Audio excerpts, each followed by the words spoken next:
Fai whekau kua o se unga no whanoa ia I whalotu whe mau ke uhu ki tua ngai community o tala lere e ki. Ka uhoko no awe hoa ko whakaloto lahi e ke mo ui. Ka inga ukai ke toi aha me e mahu inga whanau. Ka koe tala e lere e ki. E tau o whai ho tau whiri. Love your neighbors is love yourself. Love your enemy. If I'm your enemy, forgive me, love me. Oh, kung mo ni lawa unay. Mau tolu e familia kon fanau I mai be o si mata I tohi pe ia. Ana mahiki e wa ia ko time si pe puke ngo mato ako pe mo foki mo tolu tonga pa no fa he ako. Ko ngo e mi atau hi mai familia. Ko o fai u kai ke ka anga. Anga be e ki o mai ia. O tō whakao si mai ua ko gen ke whanau o puke rea. Nau rea whakapalang koe e whanau, piki ai be me ai. Pako whakao koe e kau whai ako I mi tonga e mau siasi. Tō o pako e pehe mai e kau whai ako, nake ako I whiei tonga, sio mai fuko mau tau tatau. Panaka ke sio ia iau, ha whiei tu, talas koe kau haa pai, kau hawa. Ko mai nge mea, ko haha mea tari ako. Alao ako riunga tō taha peho mau api ho mau loki. Ko pe ko pa ai riunga whakatonga ki maulala. Ko pe ai riunga whapala. Ke mahino lawa una. Mau si whanau bibe matai toa. Hau pe hako riunga taha tolu ke riunga ua. Whapala. 13, 1, 13, 2, 26, 13, 3, 39, 54, 52, 15. Alu pe he. Hau ke 14, 1, 14, 2, 48. 14, 3, 42, 44, 56, 45, alo ke ua 22, 15, 300, 22, 14, 308, 22, 13, 286, 20, 12, 264, 20, 11, 240, 22, 10, 220. La whaolomui, alukimua. Toi ai riunga loa. Difficulty, Mr. T, Mr. I, Mr. FFI, Mr. T, Mr. U, Mr. LDY.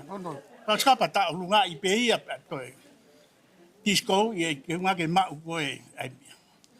Ka ko o fatu una me ko muy I pe ho lau ta ko fanau be ma tolo mo si. Ka pe ko mata I to fe ta ko pa sa tu mai no ga la akari. Ka ko ai ke ko ke re ko I mala e ku. Sainga ta ia ko fe fin ka pa no ko kari. Te sai pe au ke de ai mala. Ka ko si ko tu fe fin ko whainga tai, ko teke a ka maloni mo alani ki nā rea. Ka ku iai o whalahe ko whewhine koni aonga lahi ka au mate I tangata I ki na e tu pea una. O au kohono tanu, ai whewhine koni aonga lahi. Toi mate o ku hoa, wafe ua taha lockdown, ka ke ngofua ke te cross ka toi sape. Ko e whewhine koni na cross ko pea. How get here? O kata mai pe ia mea ian. O pe he pe ne anga whie ne hao mai o de o he ka polisi e maha o lima pulu mea. Hao pe whine o ko ne pau pe whine ka mea o wilitaki ki ai pau pe ke ia ia. Ta tau pe mo ua. Alonga mune ki whawhanga mo mea ko puaka mea whanki mea. O te whamalo hen. Pa whine o tafuru. Kau mari. Tafuru mari pe. Kai te ilogi tape ita pe uha. Ta fulu mari pe. Aku mau ako ai pe ai. Aku ai o whalahe whanau. Ka ia mea mau inga ka koe tala o wha. Tau nofo kia si isu ku o ofi e taimi.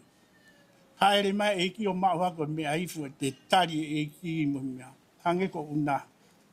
Hange ko e kaiha akau. Ka ki fo I lau te koni pe. Ka ko mo ui e taimi ko tūlolo ka kato ke eiki. E ku mate koe hoa pa koe whau pefkei pe mai whanau. Please Dad, don't run away from us. We still love you. Ko pe, ko hea mo ui ngā. Oh, you already know that. Ko pe, oh, ko mo ui ngā te alo mari. Expire o mo teti. Don't lie, Dad. Pa ko iain ko maa ko whenga pe ke whae taha, tamai taha. One husband, one wife. Ka toi hau ha toi whewhine, toi whika uraki nau tolu maha koe mea una huinga kei. Tai min kei whika uraki pe whanau. Kai toi whema na toi haa tai au. Mawa na pako ia, o whalahi atu. o falahi atu. O falahi atu family. Sai.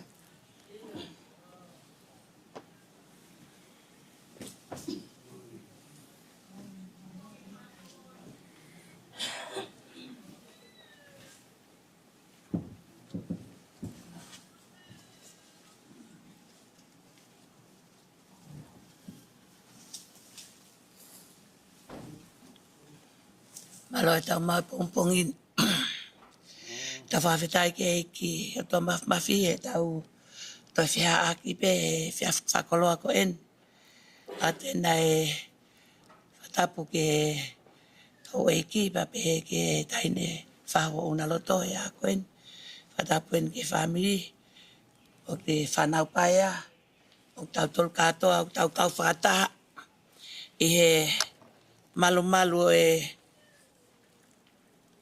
whare ko en. Whatataha i tato e Unaloto e whiaf ko en. Tau lava mai e whiafini. Ke tau kau whakataha. Moi whahu mo tau tol katoa e a ko en. O tō mai pe ke whahaki manat me li.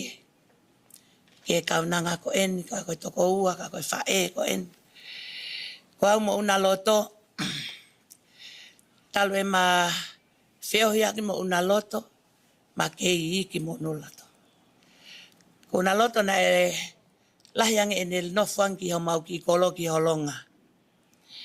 Pea mau ilo ipe e mau ngahi tamai.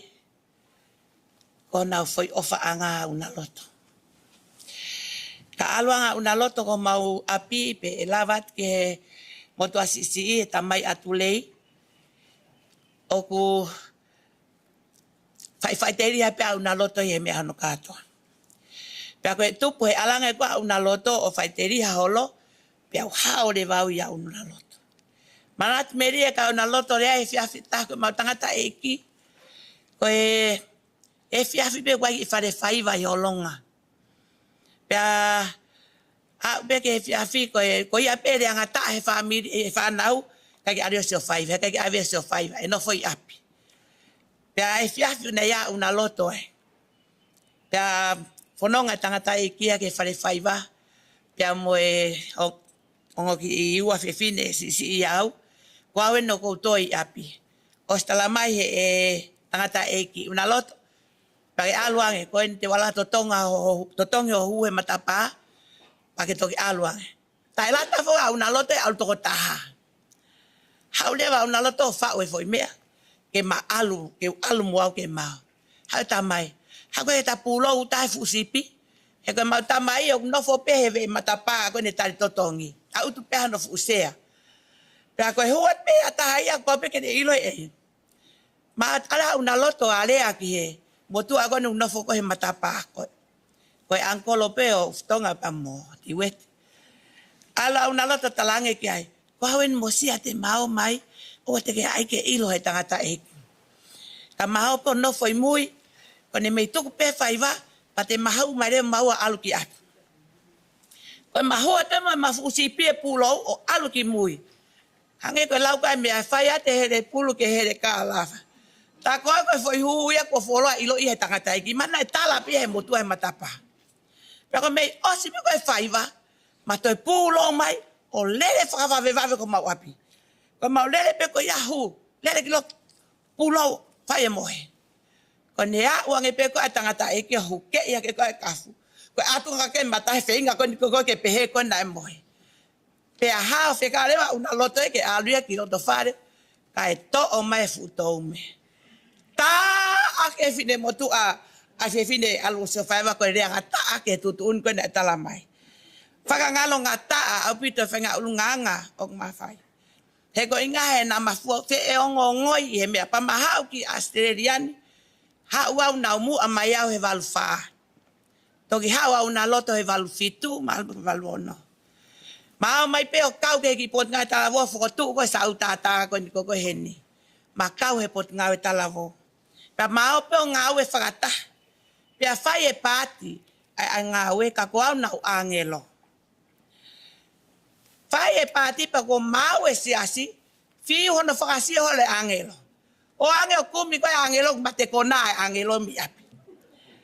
O mai pe ko tu pulot ko tam tu ane pe tu lei. Pe mo tamba pe ta ko sifa finau. Na wango faka heka os mau nge pe kapakau angelo mo no ko fuhina. Faka heka te angelo ki alo lawe de son. Ma wa tu ko ma opo mai kakai pe ma una. Te ke lava pe lawe de soni o per io. Ono takiat pe ko angelo sifa. Ko sifa pe angelo puke mai he kau maki me. Puke mai pe me pa una. Hey, lau fare de ore soni ko sat pe fa se kau mo me.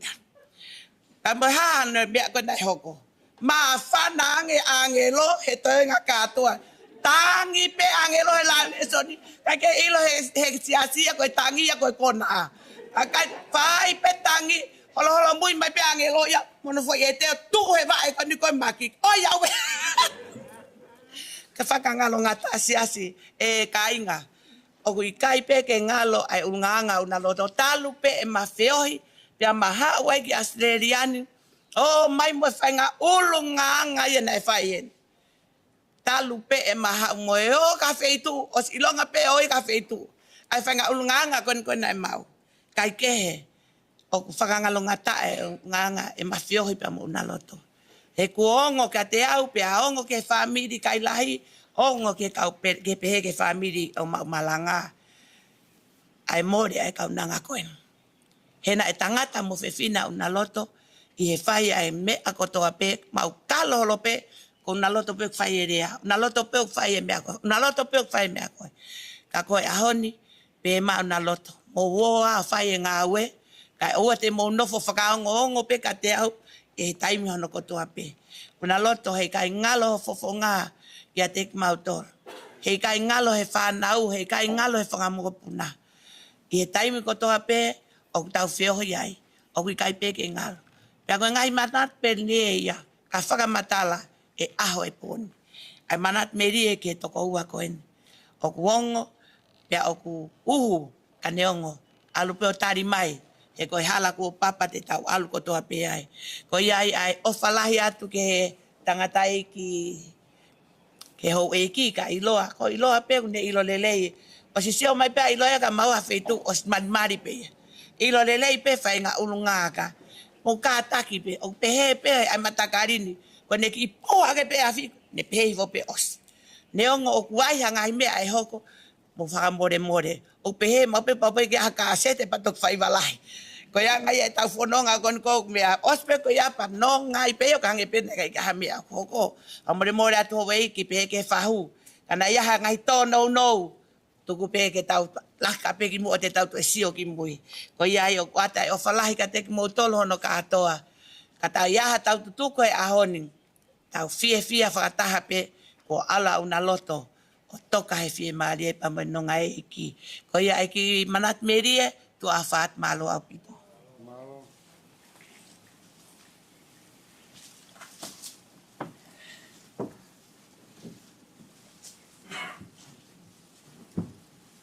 Una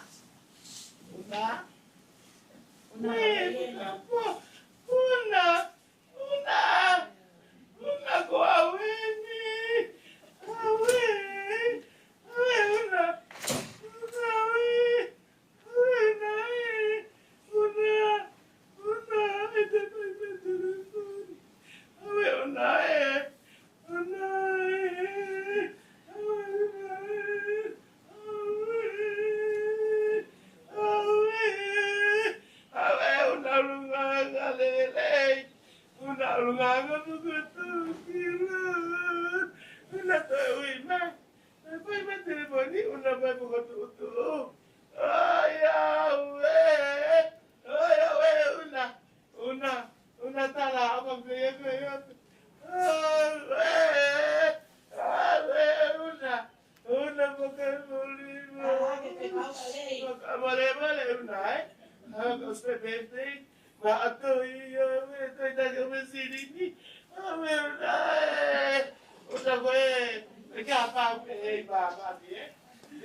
O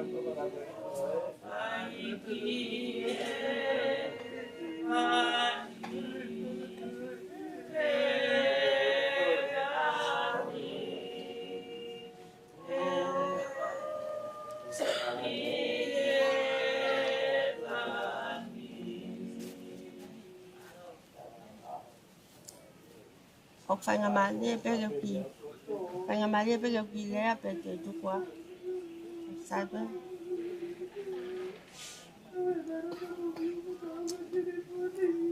Kokole pe ke hufanga tu pe. E ngai whakatapu ko tō peo ku whai atu pa me potuni.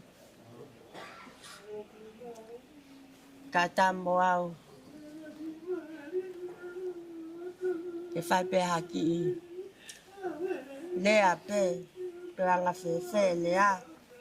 Peko manatu me lie. Kia tupu anga.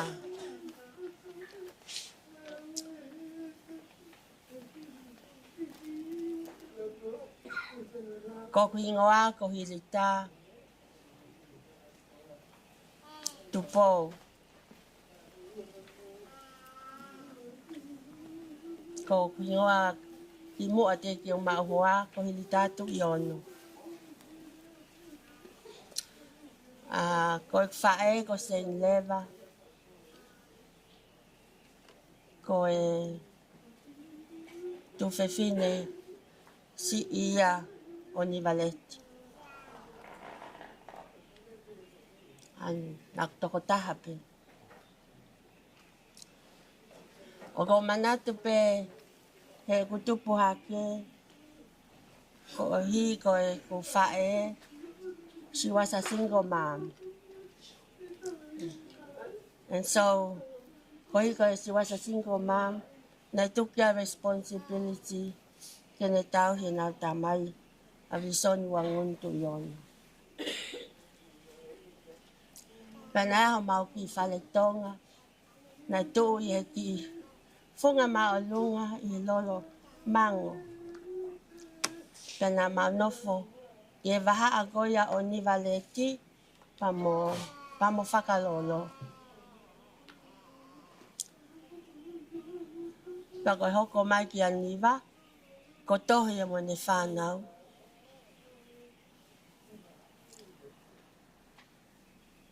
Pako manatu ma upe. Ko niwa, pamo whakalolo. Nai na vai tupu. Nai vai tupu i he apo whakalolo. Pe ai vai tupu he apo niwa. Mo manatu pe. Ko mau anga vai ia o taimi ko ia. Ko vai tupu. Mono ia na tolu pa hana vai tupu. Nak whaalu ma upe o tau vai me vai tupu o niwa. Ki whai mea tokoni.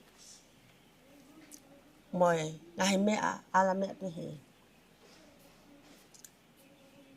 Pia ko ia na mau fu vau fi au pito. Mo niwa, mo hepi, mo ne whanau, pehe kia unaloto. Mo hele nā. Kaha ku manatu. Ye taimi ko ia. Ko whae, she was a school teacher. And also, she knew how to sew. And na ngau aki mau pe hepia. Ase ini ke tuitu e wala unaloto. Hange pe ko lea na tau whanongo ki ai ane po. Whekau aki pa moi.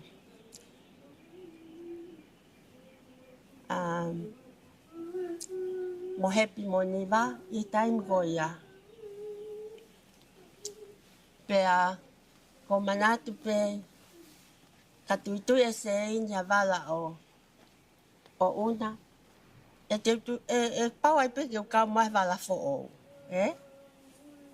Pakwa manatu e taimi ko na whae keni. Mo manatu e keni e taimi ko ke si. Ko manatu e keni. Hena tuitu e keni ko una. Pe tuitu ya mo keni o. O ko manatu. So, I was blessed. No for mo whae. O tau he nau tamai. Next door ki aniwa mo hepi. Pau pe taimi. ko mahiki me ki whare ko ia o maonofo ki alak whanua, pe ai kupe me ai, tau taha whānau ku hao ai au mo se inu ki nu usila, o nofo nu usila ai.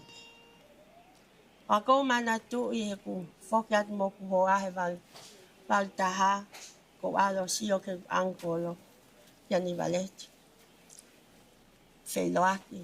Whekau e niwa a he le nā mo una, mo to e toko naki a he li tā, mo taki be me heno awi ki tataka mo to. That was how ni waleti. Anga o ene, whaka apa apa. Ke whanau o ni whangatu o whawhine. Pea, ko ilo pe whanau mo sio i he Facebook a unofa una hene. Pea whamole mole Unaloto. Ka ke lava ke whaha o mai. Pakai koe hopu ke. Kana e whai pe ai ofa mai. Ke te koe.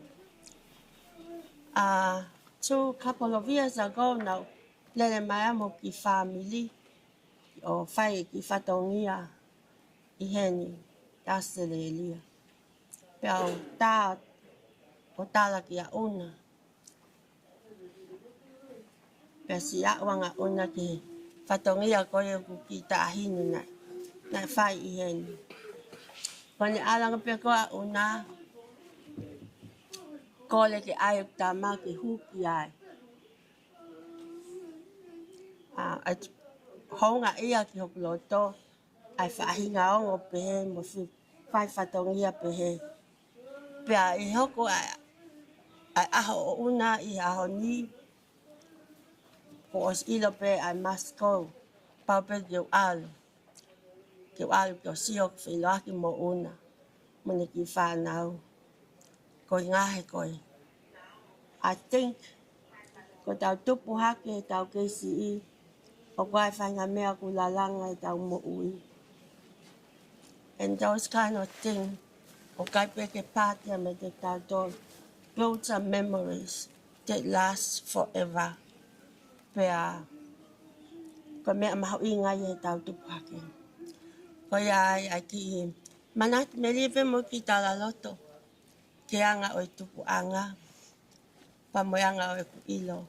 Ai kananga ko eni. Mak Malanga. Mak Malanga foki na nofo ya tala nomo. Mo tisiolo. Not very far from where I lived. Au kuna ilo ia ia au manatu ia au kau peku lok mantu ia. Au whaatu. Whaamiri.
Ouau Malanga.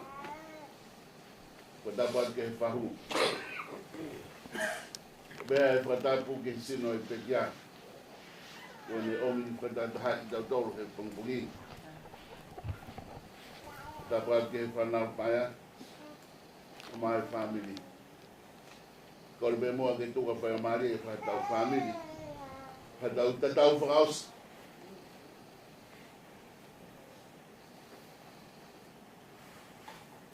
Ai ni Unaloto. Tau maa koe pulau e toi liu mai. Aho ni koe aho peo e whakapita. Sama toa maa no. Mo ni bea Saame ia.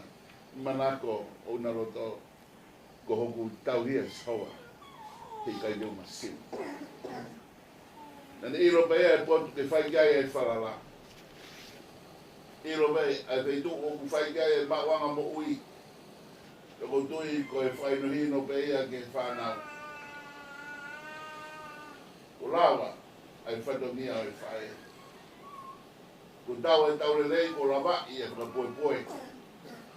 Tau tolu e nuke i muiake e whanonganga.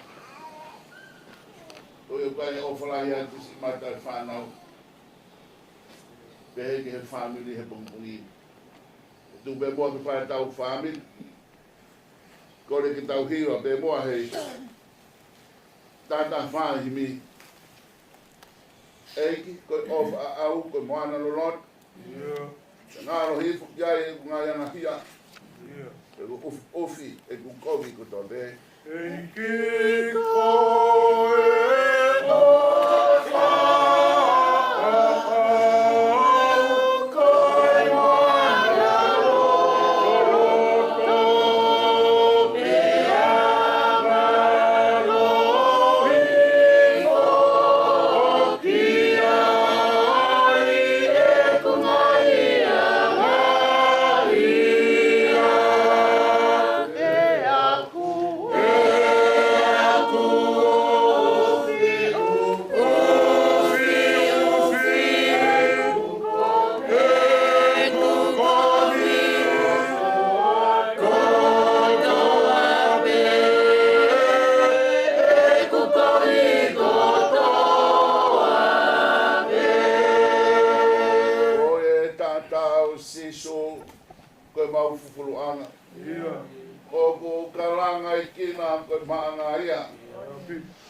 mai hoki no. Pea vai manoto. E pau he taura nei. O ulau mari hon. Pea o ngoio ilo ai ofa tai ngata.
Saame, whangafuru maono ngā Saame, o pēr no wharea. Ko e hūwhanga ai otoa e te ngau toru moha mānohi. Ko e tokori mamahi matua ki ofi. Ko e ai e kai te umana wahe neongo e li liwa mamani. Te hiki e ngahi mō ngā ke loto tahi. Reongo e ulu mo hou ai ngahi pe au nā. Mo tete ngai mo ngā ki e ne whakapupula.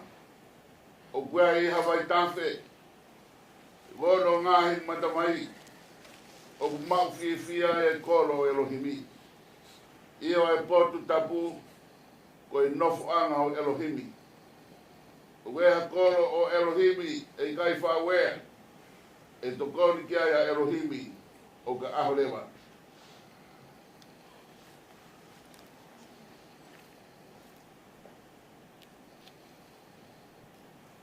Kore ke upuke e whara mareni. Whai bea e whawhita ki he o toa. Kei puro e ne tuku. Ukune kei awhio hono awhio anga. Koe o toa o kei whakarewelewa.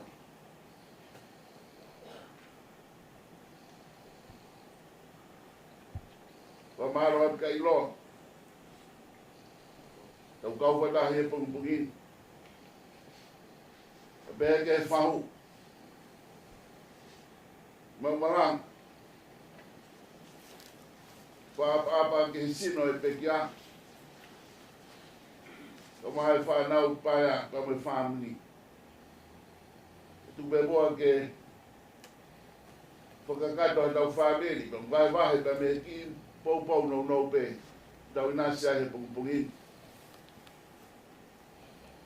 Ko doi au omi e whakakau hei Saame koe li na e whatu ia ke whakakau koe au na e hoko mai e o toa o ni hanga o whakahauwhi ai purianga Israelipa me purianga Asria ke whatu ai e Saame koe li mahino pe ia ke he whau Saame koe o toa ko he hūwhangang ko e manuanga, ke ia tangata ko kumi hufanga ki he otoa. Pere hanga o mai e whatata, neongo ai longoa, neongo ai ngau e ka mo tete e funga i whanua. Pe mahou e tahi mo longoa, o ku neongo i bea ku nonga, he kono hufanga angai otoa mafmaf. Ko toi whanau, ko whamini, ko whaafo ia e Saame koe ni. Hoko mai e whaingataa koe ni. O gai hapotua ke tau hora ki ai. Tau hora be o toi a Christ. Ko tau maru angapa mo i hufanga. Te mōni be e lau e Saame ia. Se so koe makatu hufanga. Awa mga tūtū ke hūwhanga. Ta koe hūwhanga o tangata. Koe tau hora o teu toi toi he mga tū ko Sisu Christ. Ai mga tū na whakatare i he kau tūwhanga. Te mo hoko koe maka turiki tau lunga. Wautai e pongpongi. Ko taramai he Saame o kai ha matamai. O ku tafi. Pea ku mau tokon mau wai me ai. Mau mo ui me ai a ita aniti. Ko tui koe whakaino hino en koe ke kakai ku na wausia e whanua. O ku na wenu he matawai o e mo ui. Tafe me ita aniti. Wami, ko tui koe o mtatoro e kauranga koe ne una he pongpoini koe whamanatu mai e Saame. Koe matawai o e mo ui tafe me mea Kraisi. Koe aha whamiri ko na unga o tauai he matawai o e mo ui kai ke lawa e a maha dai. Pea ku mono ea e whamiri ko ia. O ku na ufonu mutu e Kresia e otoa. Te koe tairu au tau mauai ai tāpua ke o Kresi u tafe me matawai. Ko hame te tau to e hiri fia kai. Hame te tau te teki kai. Tā mai apostolo, ko hai tua taha tene mo tuhia me ofa galasi.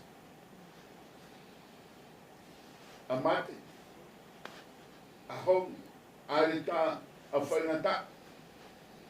Tā mai more ke mama, kia mea tene hana, o toi mo tuhia me ofa galasi. Tā whakamā opo i tau whanonga whami. Koe whainoi ko whai apostolo. Hoko mai e mate. O kai ko hamea ia ke tau mawai ai ka mo otoa. Hoko mai e mate ko mea ke tau waofi ai ka mo kalasi. He koi aku ne whai ho tau whakawha o. Koi aku ne whai ho tau whakaivia. Koi aku ne whai ho tau maro hinga mako ke mea klaisi.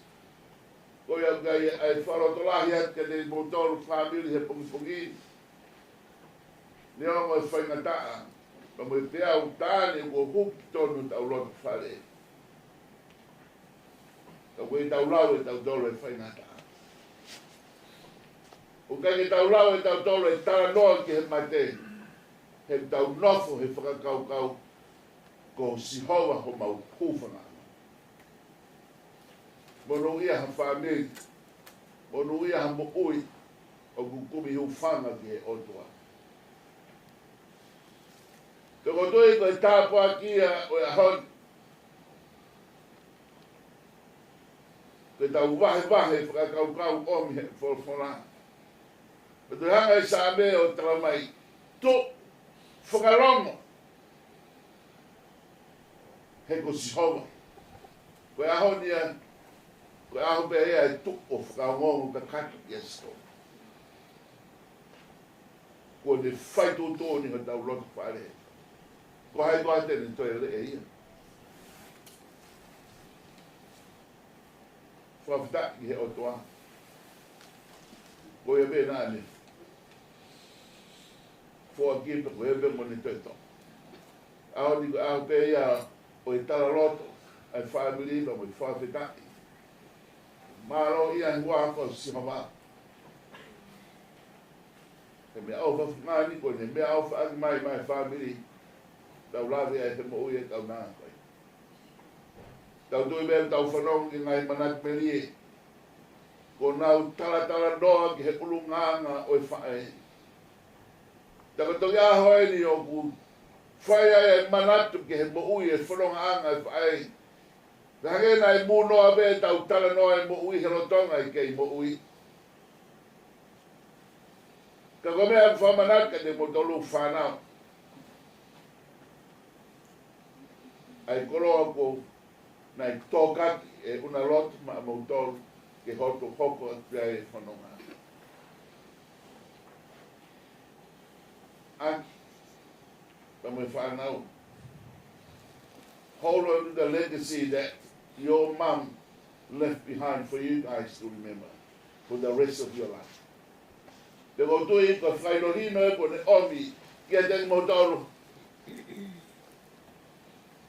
Ko ku tauhi a Sihova. Hei, kai te masiva. Whaweta, mau koloa uni.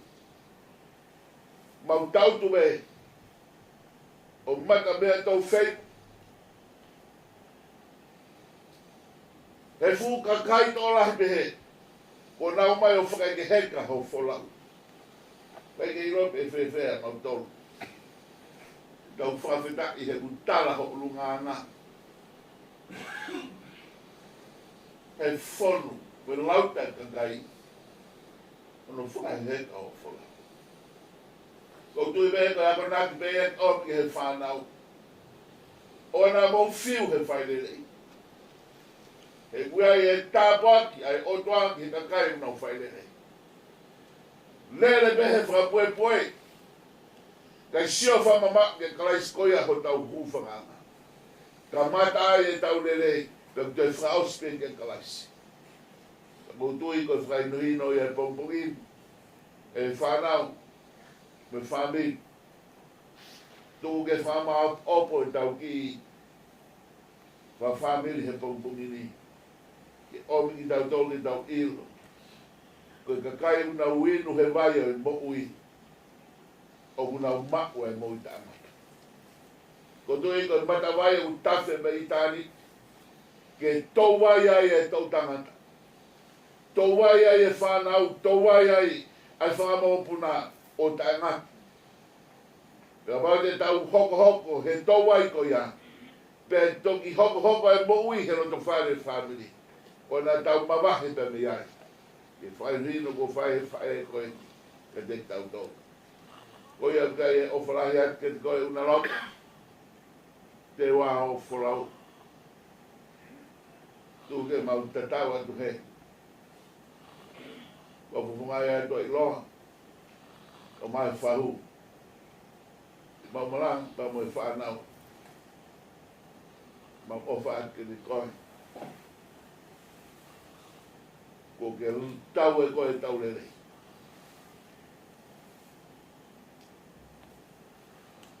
Vai a he whanonga. Ka mau mui a. Mo ni lau a te takai ke toi whoki mai. Ko mau tolu te mau aru ke te koe. Ko e pongpongini ka e ofarahi a te mutolu. Ke whanau. Dau me ko toa ki tau maui. Te mau keres. Te teu ke whakaki hek ai whae koe. Pa mai hoko mai e si ke whakakato. Ai maranga whakaeik. Pe koe. Tu me ke tau maui whamiri. Ke tau tari si. Pa mai koloa whakafora ko teu i whaifkau. Ke whakakato aki. Ai whakaki hek ai whalawa Unaloto Kailahi. Koe au kai. Kore mua ke tau hiwa i he whangeau. Lima ngau whanoa himi. Osko ia ko kore ki whamiri ke tau loto. Vai tau loto whawhita. Vai te utoki whakau si ai. Ke u whakasio mai ke kau marolo. O hawa te helangi pe whewhe na unofo. Ke u whakasio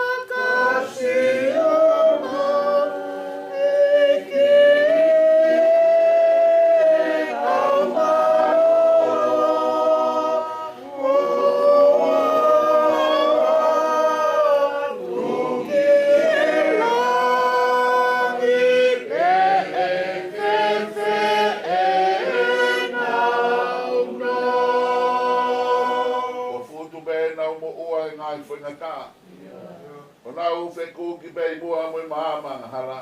Ko futu pei e nā mua rena e whaingata. O nā uwheku ki pei mua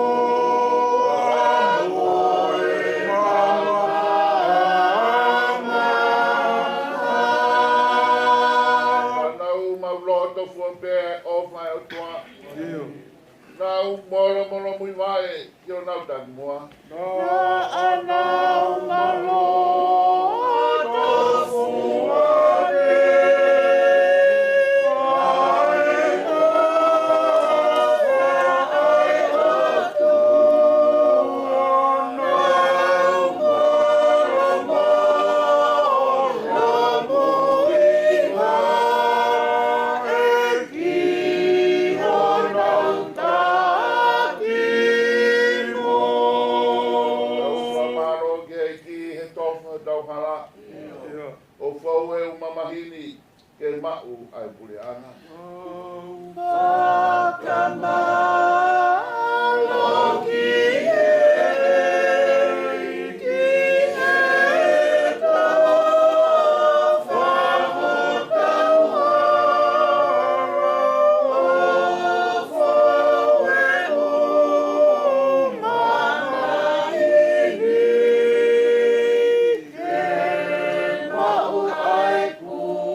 whatahe lo te whawhitai o family e pongpongi.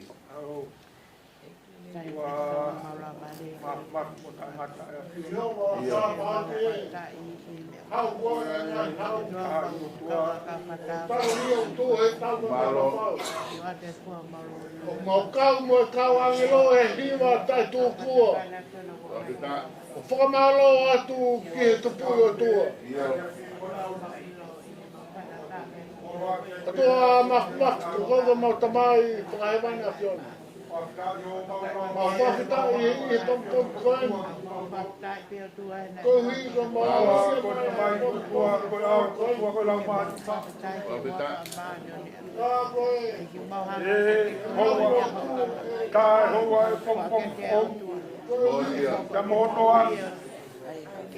Whawhetai ho mau lau maare, te ngai te mau ilo mo, hanga ke ho ma. Whawhetai a ngawe, a hoi mo pong o. O kei tautapa me mo ui. A ho kakai. Wafu kulu. Amai koe taha i hua whaia ke ilong hatu i ka penu. Ke ilong hae reo ka pipik. Kalaki e lan moi kei. Malo ia ai wapa i kuna. Kai koe pongpongi i koe pongpongi whakakolo. E taita kau koe pongpongi e whakangaramata ke mo ui. Ko tau ngā. Aho whakao sue whakamama. Taha e o whanga e family mo kaunga pirikini. Kai whawhetai ho mau lau maari e o tua. Tau mai e lahi au e mau o wha. He ofa e a whiona kokoroa. Nā ke wha. Ai tofia koe ni he manawa e whae mo tamai. Whawhetai koe haoni te uia.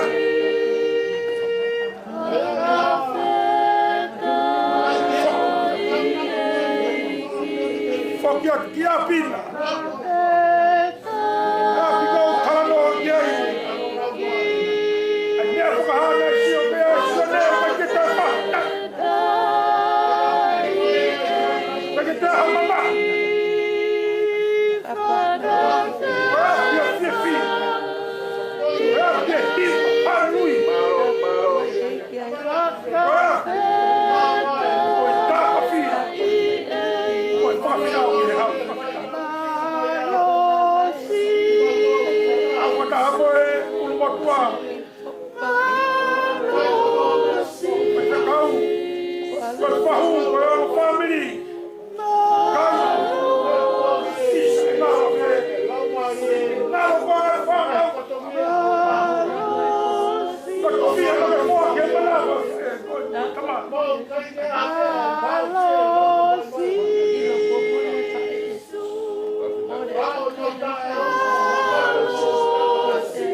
How can puputu e ama whama? Lava ma. Ia o hau tata. E mau rawa mai e mama e koe tama e kai koe. A mau. E mau tata. Ei, e toko ni maa.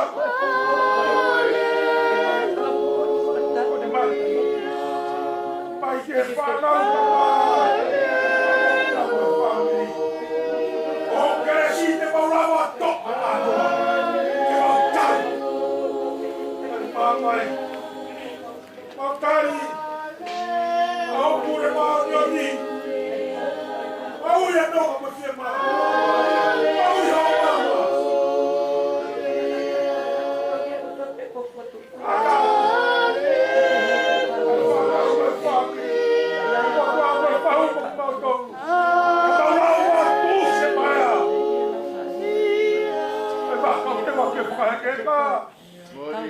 Kapaya. Kapaya mau lawan kau itu.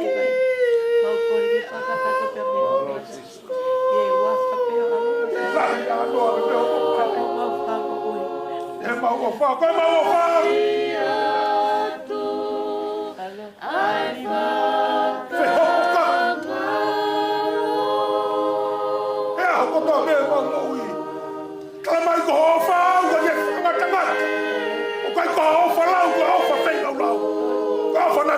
kaka. Fai e sisu. Makorosi kalama yo mau whakatawa ta na I e tu. Mai whakato mai tukuro. Ke mau hapai at. Atau. Family. Siasi tama.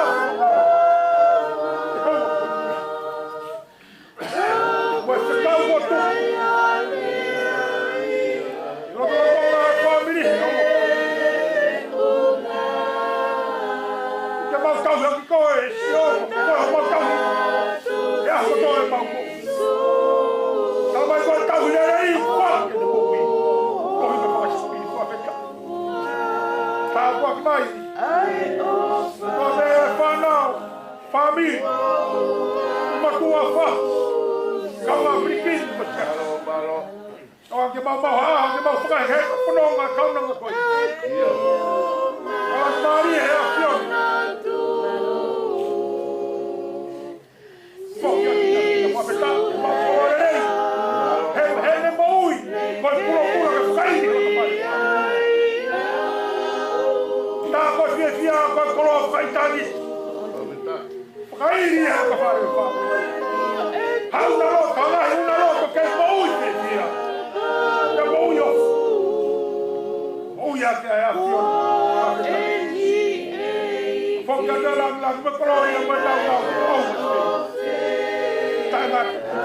Mas mau hamau tono no ka mau faia.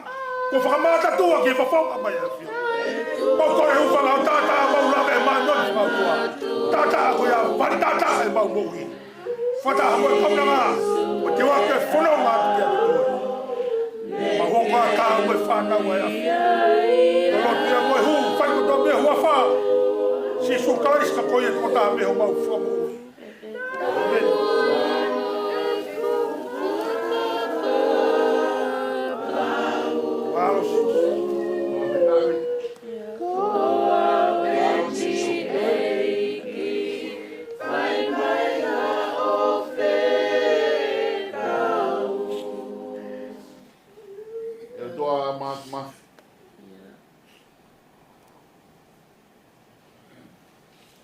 Mau toi halo to fe fia ke fia.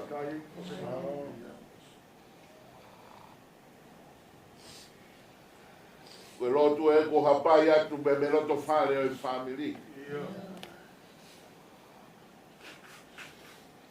Ko i ko imagino que ki mandou he pongi.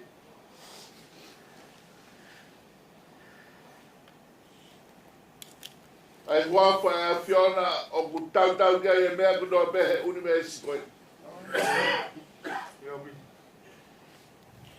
O ku whakatau mua kia e ngāwe hao mea whakatupu. He koe mau whatongia koe tarape langlangi a Fiona. Reo mea honi o e pongi pongini. Ko e pongi pongi o ku Ongo kehe. E wange ko more atu e pouri ka uhama ya e mama. Ka gaya nga himea au ku mawongo yo toa. Ai amanaki ke mau mama i pa mo e whae. Ka koe whakafo e pongi nia eiki. Ko e tala mai ho whora wopi ho kere si.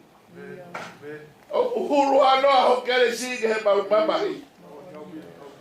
Tuka hame te mau toi tangi ai. Ko kere si o ni o me nonga. O me fie maari e. Mau tau tu bebe ko hame te ne horo horo mau loi mata o tua. Ta koe kere si ai a fiona. Kere si au kai lava tangata ai a whakamata. Koe kresi a ku whakamelewa. Koe kresi koe a. O kune whakau ki matau ki tai. Whawhetai o tua. He koe kresi koe a nei kafe me he matawai. O mo uia e tau tangata. Ia e tai ni o tua ma whakau kau. Koe mo ui he mamani koe ni whawhalala he mau ngāu whai. Hau whamana tu mai ho wholofola. Kaya hatangata ko ne whe maua e mo ui. O ku mau me ia ma me mata mai ko sisu Christ. Ko tanga mai ko tō taha ko ia mutuia ki a whiona. O ku hange ne mo ui ko hafua ka tu he mga ma. Fua e mo ui. Ka taimi e mai ai e lau e mo ui. Ko e imisi e. O e tangata whalala ki e o tua. Whawhita e o tua. He ka maunga atu ki he a whiona. Ko e matamai o e mo ui. Nea ko e pongi ni mauta no he mate. Nea ko e pongi ni mauheni ko hui ko e ui e a whiona. Ko toka he sino e pekia. Ka mau whawhita e o tua.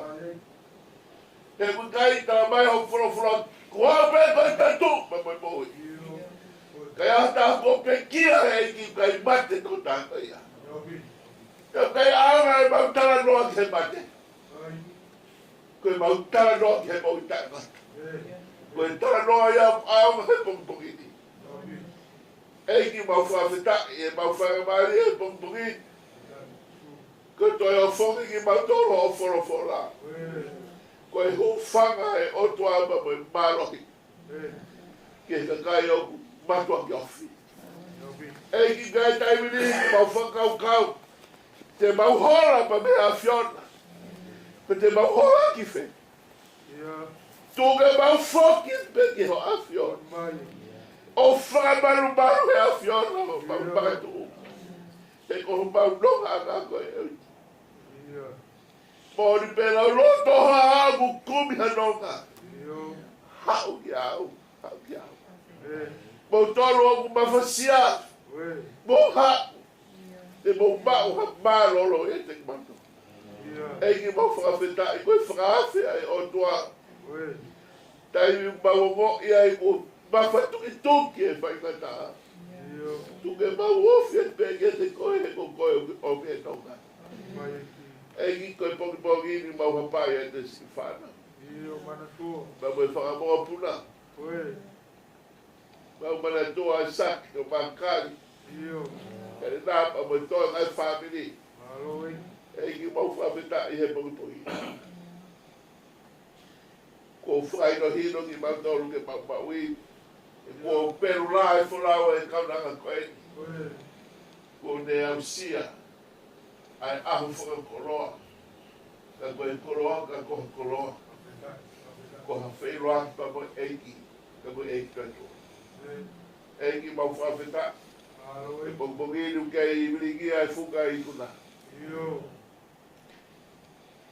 E nai whakakakato he awhiona. Ai whairau rau. E whua korosi kāmari. Te hoko ia koe i kuna anga he tō tangata pa mai tō tangata. Mau tō e kolosio hiki ki o rua. Koe whuka o i. E kai ata hapu ia i kalaisi. Koe aho ia o i kuna. Kai ata hapu o pekia heiki. Koe aho ia o i kuna. Eiki mau whawhetai ki mau tara noa pe hei kuna. He koe kakai o ku pekia heiki koe kakai ui kuna. Eki mau whawheta i a whiona e pongpongu whakoro koe.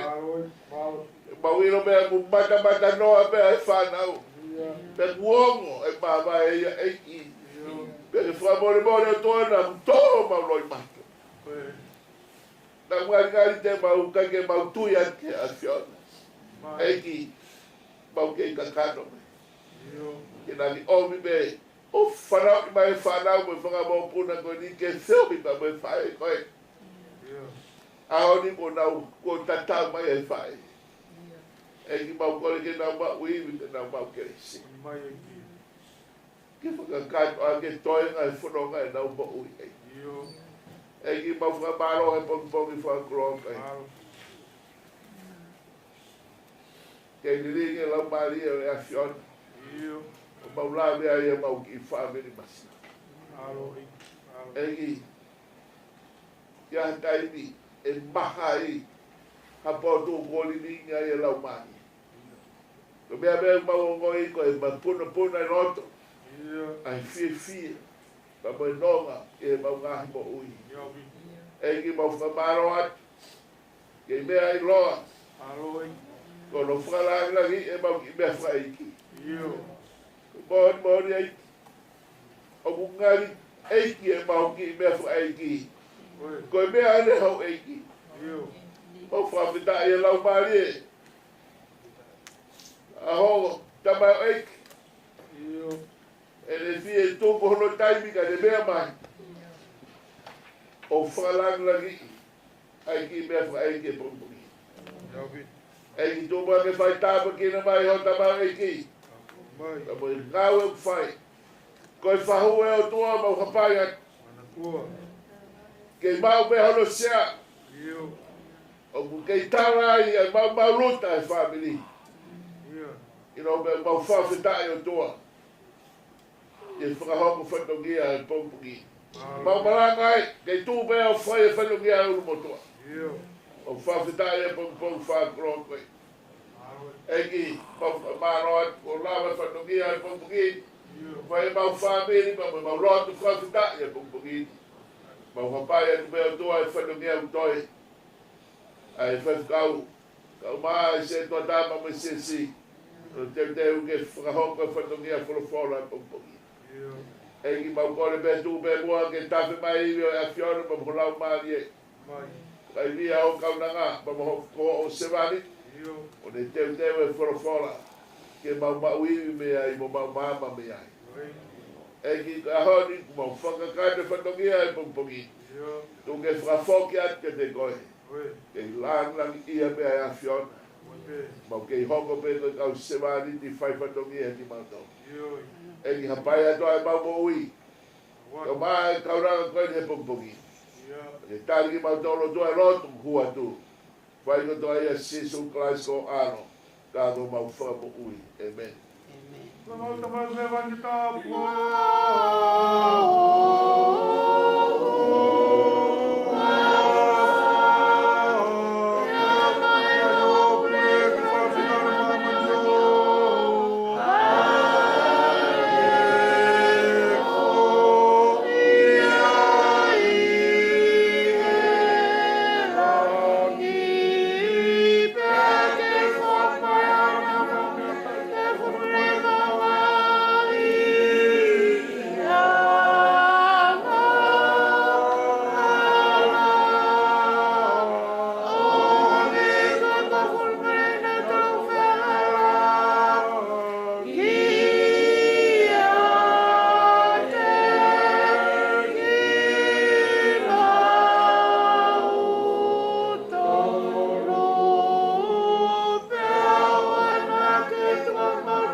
Ona hika whai peo tāngata. Amen.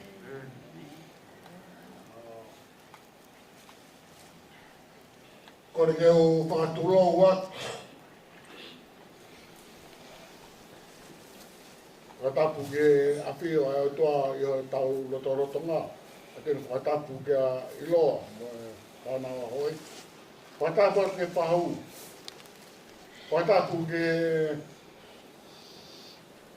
kaunanga une e pa i Paritoria. Whakatapu imi ke nakaraisa kau. Ko hi ko e koloa whora ko ta whanau ki ai e kongkoi. Whamalo atu e whamiri ko toa pe mo kei mau ai mauivi, como mai, ke whakakato tau patongia i pong koen, teu, ke whakaikeka ai kaunanga koe. Whakamalo atu ka te motou, ka mone, mea nai, lawe kai a kau, mahalo pe vai ua i tau kaunofo koe, kake fi ara, kake fi mate a tahai. Kau tala mai e si su ia. O tala mai e apostolo ko Paula. Ka kai korinto. Vai ta rima vesu anoa. Ko sisu ko poro ke ka kai ko moe. Na to na moe i he iki. Tena to tu ba moe iki. Ko fai tani mo tengi ia me. Tala mai. Lea a sisu. Ke mata mo mele. O te mo tangi o kai ke nem.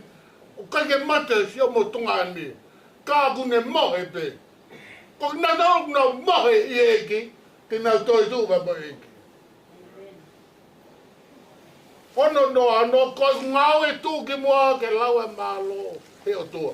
Ke tala i ngai o wha ke teo e tau kotoa. Eki teu hiva me ho wha hea mo po kotoa. O whai ho whaka hiki. I taini mo i taini. Amen.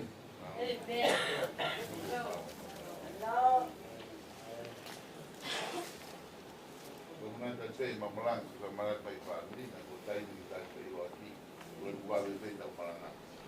Ia mo kata ko mo mau teiro. O va be tau. Tu wa mo kata ko mo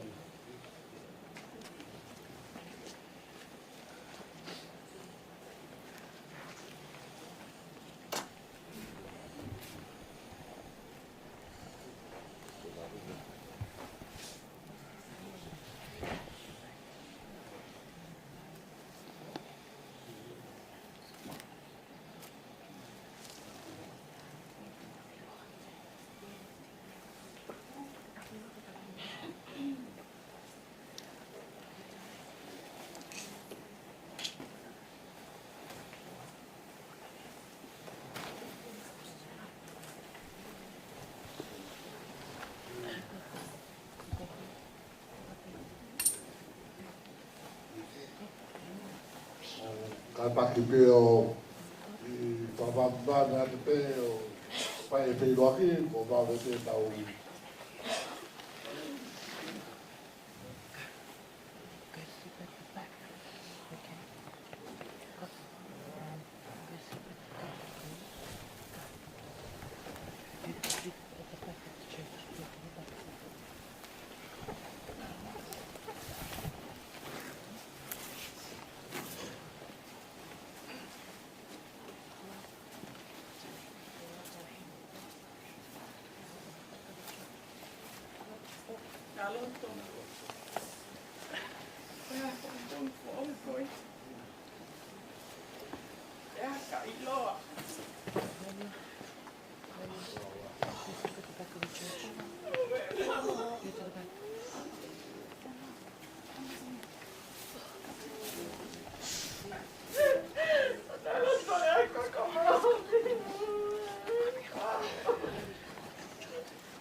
more boki papa pato to ke wani pata ku ne pua mo mo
Temo pero aquí vamos tema que zapatilla. Padre de Altaimi malo.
Whakawhetai o kuheni ai o tua, ko e tamai, ko e alo, ko e laumaria ma oni oni. God is with us, the Father, the Son, and the Holy Spirit. Tuku pe mua ke whakailonga iai e tau whakapaapa ki he takai o e kerekere pe moe whanua koeni. Paramedical people, o e Taruk Land. Whapaapa ki hanau kautaki o kuhiri pia moe lorotonga pia e hoko atu ai whiohi pia moe whakapaapa ki a te kinau tonu. Tap kia iloa ilang wailala, Eleanor, ta wholo. Kau maa a kinau tolu ko whai kia whakamaunga moe whakalanglangi o e aho koeni ko uhi ko e koloa o e lotu mawahe koeni. Tap ki he whahu. Tap ka Ouau Malanga le hauri ka mai whale a hamatapule. Tap ki he kau whaifkau ko toa o tau kau whataha i he whiohi angani. Ki he whaifkau ka koe tale kita malolo samnata moala. Pehe kia ka maloni tuiono mo kinau tolu a kau taki lotu ko toa. Ki he sea o wahenga lotu tonga, ki he sea tuata lahi. Ka mai se tuata o e whai anga lotu o kelesi. Ko e ofa anga ia o e ofe fine o toka i he tau loto lotonga. Pia e ofa lahia ki a te koe whio whaaki. Ka mai toenga o e whanau pe pehe ki he ngahi mokpuna. Ki a te koe kari ka o mai toenga o e whamiri. Me hawhitu pe o mou mea mai me iai i he ahoni ki he lotu whakawhita i koeni. Tau kau whataha mo e kau ngā ofa, mo ngahi maheni ko toa. Pea tūku ke oange ai ofa mo e whakapaapa lahi, ki he ofe fine o e ki o toka i ho tau loto lotonga. Unaloto Kailahi tuiono. Tūke tau whai e lotu mawahe o e ahoni, he ki ho tau leo he whakawhitai pa mo e whakamalo. Ko e ofa, pea mo e taki whanonga ko whai e ho tua. O tau inasi ai. Ka mata ai tau lotu whakawhitai i he pongpongini.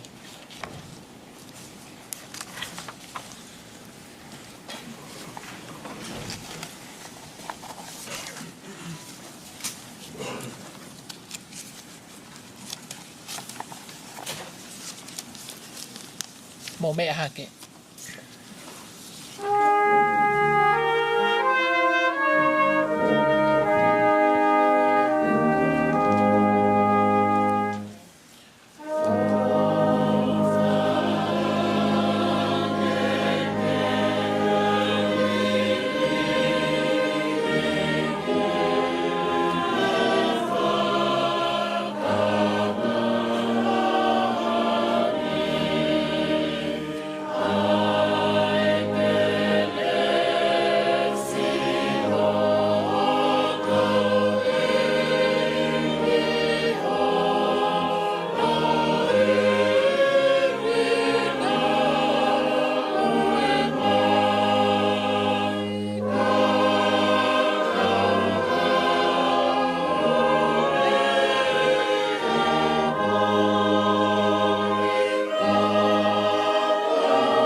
tau whakataha mai he ahoni ke whakawhetai ki he otua.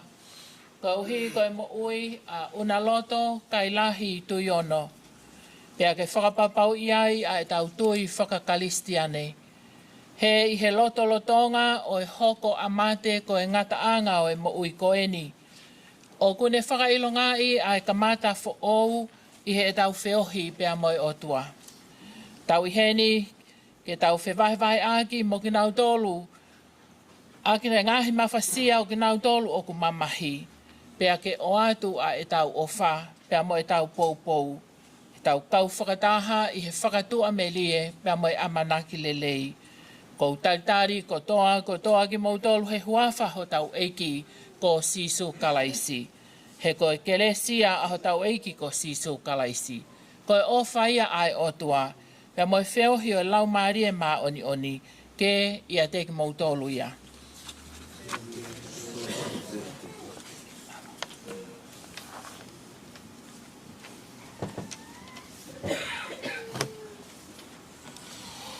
Whorwhorangi me kamata ki tau rotu whamawai pe mo pekia ni mangeau whango fulu mahim. O himi ni ma whahiwa. Kehe ke ofi pe ki a te koe. Ko e ku hori e mo e ku toe. Neongo koe hala fau i e whainga tā. Mea pe te ulawa ki umau ai koe.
Launa ki tala mai koe taimi i mua, ikai halafi e whaingofua.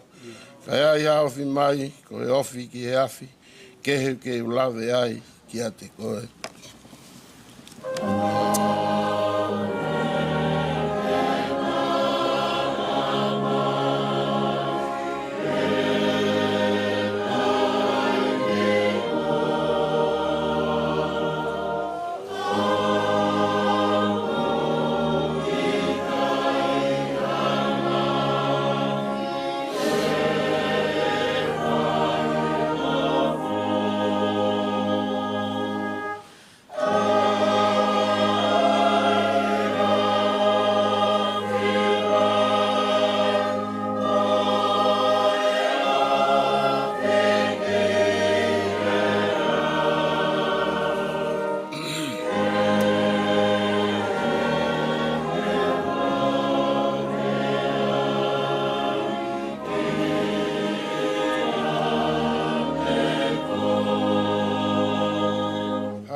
Taha e tuku atu wa hoku aisake.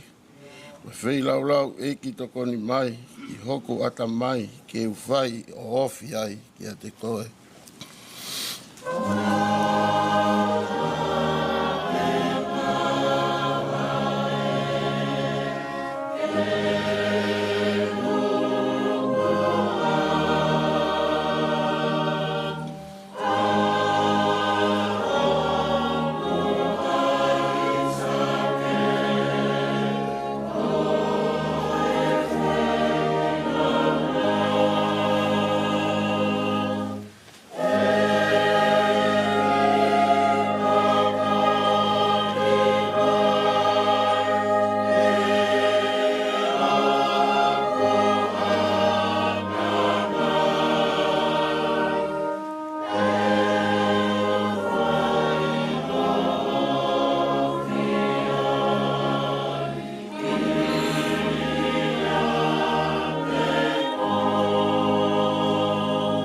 Eswausi, lau o kitakitaha, hono kolosi, pea ko hono hala ke whakaofi, hoku kolosi e te fuafi e maari e kehe ke uofi pe kia te koe.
Mea e whiketau rotu.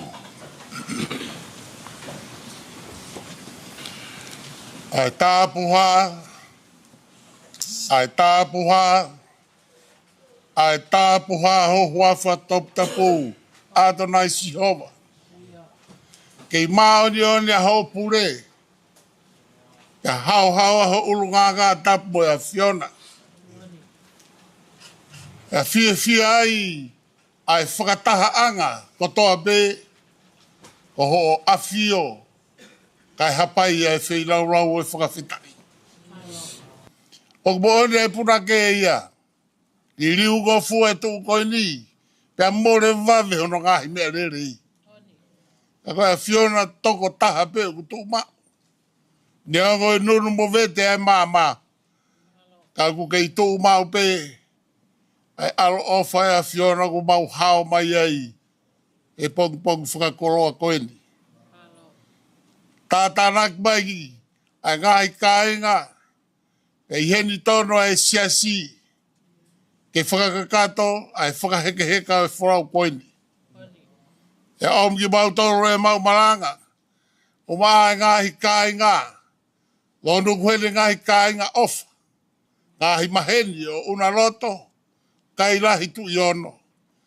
Ke mau whakakakato, ai tatau maawa e koe ni, mo inasi e whorofora, ko tokonaki a Fiona mai a koe ni. Tupeke mau whakateia pā i he takawhalu e kolosi. He kua toka ai e whakamore more, ke hao ai e taha kotoa. Ikai ke whiri mānako habe e taha. Kai whakawhi tau a tāina pe, ke omi ai tapa kotoa o inofo o mau hao atu ai. Ta koe aho ia koe ni pa mohono matai koroa eiki. Ke hiki whakataha atu ai e mau whakawhitai. He tokonaki lelei mo e keresia e a Fiona. Ko mau monu ia he aha koe ni. Whai hono ao whia e whaka eiki ni o au ki he pongpongili. Ko ke hawhaki ki mau tolu, ke whai ai talake o e whorofora e aho. Pea langa ia ai e mau nofo o whakakaukau ki he kakala o tonga. E koe aho be o whai ai a hono ao. Pea tānaki ke whai a ke laukau a hafa whine. Pea whai te unga ai nofo. Ai manongi o alaha, ai ngahi kakala i loa o e whonua. Pea whai a ke te u. Ka kune hanga whakamanat ke ki mau tolu. Ka fuo roa pe mahi kau. Pe oku mai rewa. Ka kue e whaiwa o e kolo kakala koe nau fuitahi. Ke tolonga pe kai ke ipure pe a taimia. E koe aho ia koe ni mau kau ngā whakamooni gai o tua. Hei kai tu uloa hame ai au taimi. Ngata be he a Fiona mo itani tina. O ku tokonaki pe me ai. Ai kakala hingoa ku mau hao atu ai. Pea kui kai fui tahi ka ku fui tata. Fai e no o mi ki mau tolu. I hene ai hou eiki e whanua. I loa. Kai o maa. Ai kau tau hi whanua. Fai whikau e kau maa e siasi. Urumotua kau maa e whahu pa mo e whamilini. I sa si ngahi kai ngā ofa ku mau kau whakataha. O kui kai i loa ho mau kehe kehe. He ku uhinga taha be ai aho koeni. Koe mau waombi. Ke ilo i he mata o e mate tapu e a Fiona. Ai ofa hulu au fuato ai a Fiona. Nā mo e mata ko ia whai ai. Ai mau mata ia e kakala tupua o itani tina. Ko whakateunga ake ai aho. Ke aku kei manongi pe ia hei kai ta ofia e taimi. Ka whangai koe lau a kau puna ke. Ka mau tuu ai. Ka mau haka i he langi kua tau. Ai ai, ai ala alaha, ka mo e tangi tangi hono kakala. Ka mo e whatu taanga koe whatu me itani tina. O hifo he kolosi. Ka whai ai hono hiki hake. Sio mau whahinga. Mau hao whakataha tuai o tua he pong pong koeni. Ka mo hiki si e mau pekia koeni. Ko pekia hea Fiona. Whakawhetai. O kui kai ha mau tuunga ke whai whakamau. Ke mau tala ai hua tu pa mo ikai. Ako e aho koeni. Na mau whakamooni peki he ne mateaki.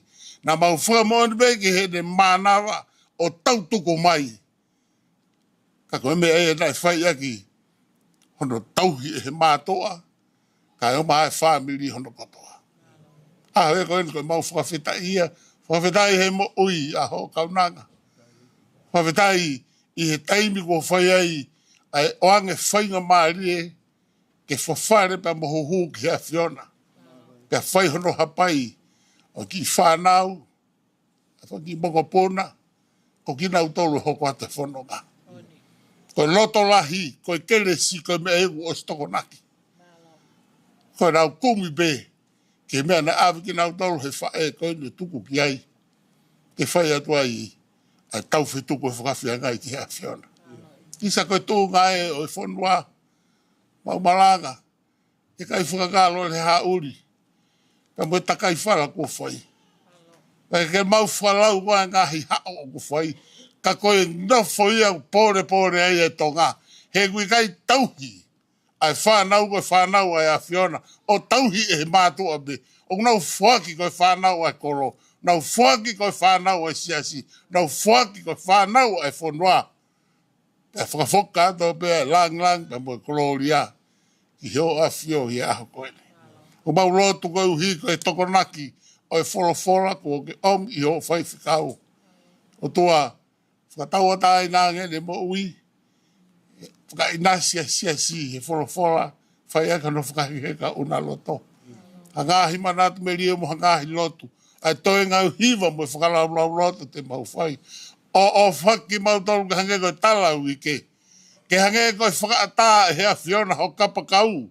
A kapakau tapu loto i tāni tina. Ke tātā naki ki ai e whanga ngā. O whakamā opo opo. Ke taha a e mau mea kotoa. Taha e mau ofa. Taha ho mau eiki. Taha e mau tui. Ka mau la vai he taimi kotoa be. O whai e ngā tuha mo tāu mo e kakai. A ea Fiona. Toi ngahi whakaamu o fufu he loto pa mo ngahi i visone whakatoka he whamiri koeni. Mau hapai peo tuku ki ho a fio. A whitau ralo whakakata mai mi rangina o ka kua tāu mo whina ngaro maoni oni. Toi ngahi ngā ue o au ki he whanonga. Ka mo e whakafoke ngahi u whakakato i wau. E a au pe e o tua hawhakiangi ki mau tolu. Ka mo e ngā ue mau hanga ki ai. O rotu mo hui huafa o Sisu Christ ko ho alo ka ko ho mau whakamo ui. Amen.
ko ngahi potu folofola, sione vai tātaha, vesi wani mā mo uano. Hoku folofola mai ho tau eiki ko sisu kraisi, ko au pe ko e toi tuu pia moi mo ui. Ko ia au ku tui pe ki tai ki a te au, neongo ko pe kia, ka tene mo ui pe. E longa ai au mo ui, mo tui pe ki tai ki a te au, e ikai au pito tene mate o tae ngata. Loma vai tā whā, vesi walu mo hiwa, pā ki tau lua. E ta tau ai pe te tau mo ui, pe mate. E ikai we si ai, e tau kau he kakai ai eiki. He koe uhinga ia o pe kia kalaisi, pe ane toi tuu o mo ui, koe uhi ka ne hoko, koe eiki o kakai ko osimate, mo kakai o kukei mo ui. Amen.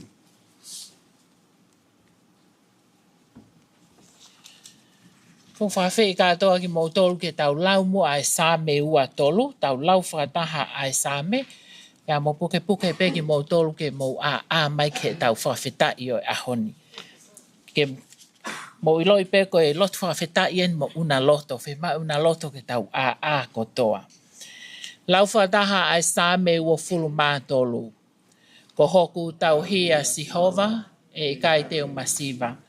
Ko ne whakatoko tō au, e ngahi tō awhalau moko muka. O kune taki au, ki ngahi.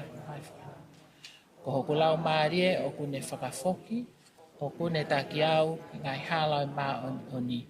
Ko hono uhi ngai, ko hono hua whape. I o neongo, te alupe he te lea, malu a kia ia ma te mana wahe ki hakovi, he ko koe o kuma whiohi. Ko si o toko mo a kau, ni whawhie maaria i au. Te mai i hoku au, ha te pire, o hoku mai whiri o si o mehe. Ko ke panilolo hoku ulu, hoku whonu mahua ua e kuiku. Tā e tau piri mai a lelei, me alo o whang, i hoku ngahi a hoku toa, ka koe kunofo i he whare o Sihova, whai pē o lau i kōna. He meni. Whawhe i a kauhiwa ai Tonga Parish, a ke le si ke nau tataki tau tolu i he hiwa.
ua malo atu I he whamanatu o hiva o e ahoni ko e hala whanonga e whakawheta I pehe ko e whoki ki api.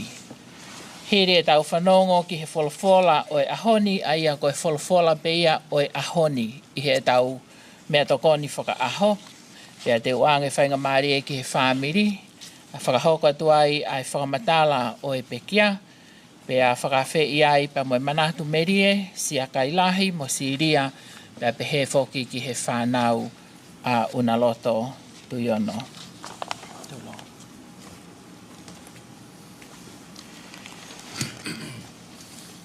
Palo fita ko maika, fitu e wahe. Hongo fulu mawha e vesi ki hono ua fulu. Maika wahe fitu, vesi taha wha ki he wanoa. Tauhi ho kakai aki ho waakau. Ai tākanga oku ke tofia aki. Ke nau nofo whakai ki nau tolu I he wao I loto kāmeri. Ke nau kai I he pēsani mo kiriati. Hange koe taimi fuolo atu. Hange koe taimi oho ohu ki tua me isipite. Te utuku kene mamata mea whakaofo. E sio ki ai hangahi pure anga. Pe te nau mai ho nau mālohi ngā kotoa. Te nau kū ngutu e turi ho nau teringa. Te nau emo a e fu hange hangata. Hange koe whanga totolo I he kere kere. Te nau hau tete me ho nau ngahi taritau anga. Te nau hau whawhau kia Sihova koho tau o tua. Te nau mana wahe kia te koe. Ko hai ai o tua oku hange koe a Fiona. Oku whakamore ai kovi. Pia lākai ai talangataa ai toenga o hono tofia. Oku ikai tene poke mau ai pe ene ita. He koe taha manako ia ki he whai me esi. Tene whoki mai o whakaatu I ki tau tolu. Tene malaki e kina e tau ngahi kovi. Io. Teke ri e nau ngahi hia. Ki he ngahi loloto o e tahi. Teke whakai.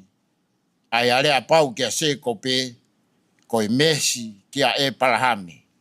Aia na ke fuaka vai. Ki e tau ngahi kui. Talo mei tuai. Amen.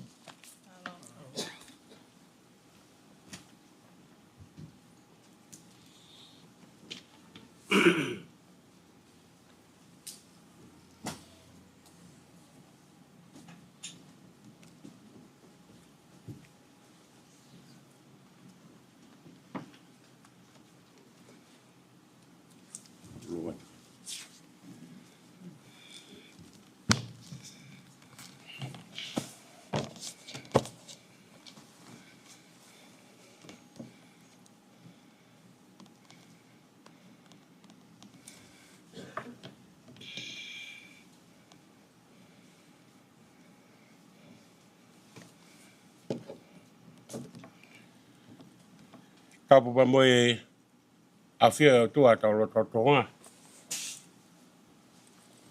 Ka tapu ke whahu. Ka tapu wa te iloa. Ka tapu ke kau whawhekau me kau taura aiki. Unaloto o e whatongia. O e whakamāwai me tua whiwhini. Ka pehe ki loto wharena.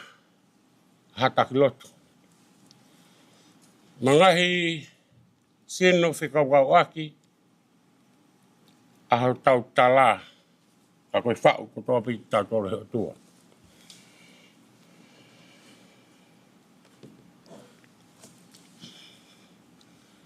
Kanga tā ki u tuu heni. Ngoi pē tau ke te urahi e te au. Ka tū pē e u whawha pē. E koe poto a ni mui pē. I e whau ai o tua. o ku hohoko ai hako. Tānoa ia me kamatanga. O haa tui ono.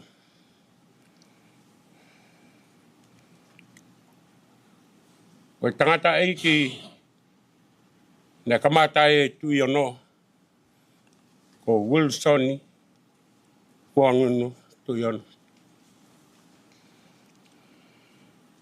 Mohono ko fifine ko pulu.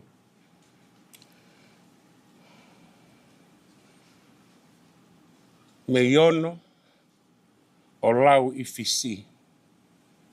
Kamata anga e na whahemata i tō ngā me he lau si i hawa tōru.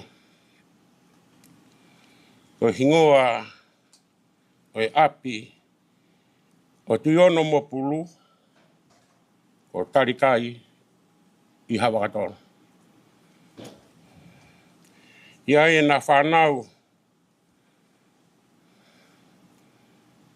a tuiono o nere, tuiono, paula tuiono. Mo ngai whanau ko e kau hako tō lahi. Ko e hako o pulu tangata.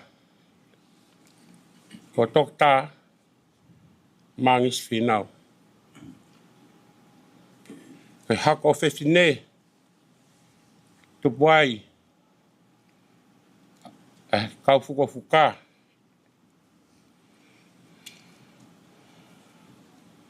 Kau wailanu.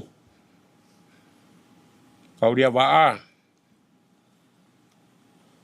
Mo ngahi konga e kuwhi kau aki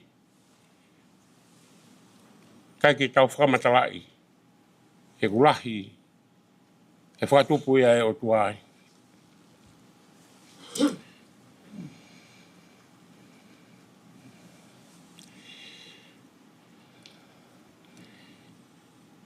Hiki mai a tuiono he kolo kakala. Ia i hono foha ko mau fasto. Maria mo tālau. Ia e na whanau e toko fitu. Lahi taha o petelo. Ua, Maria Latai, Maria. Ke he kau ki lapa. Whika hoko. Wasilika. Tupu mea i kau watu wei. Whika hoko. O sene fuka. Tupo. Wea taulanga. A maire.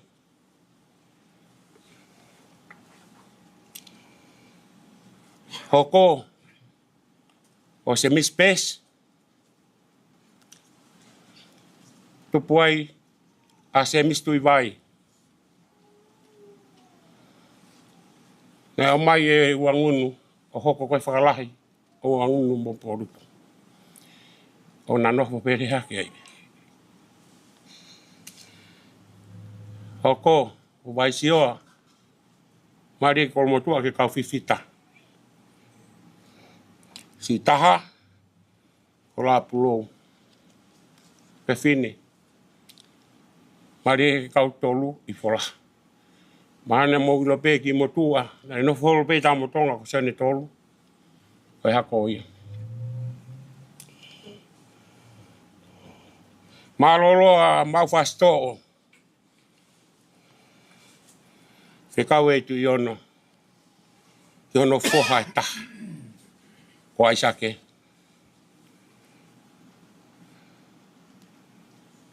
Ke aulu o mari pamo tālau. O i koe whanau. Ke tauhi.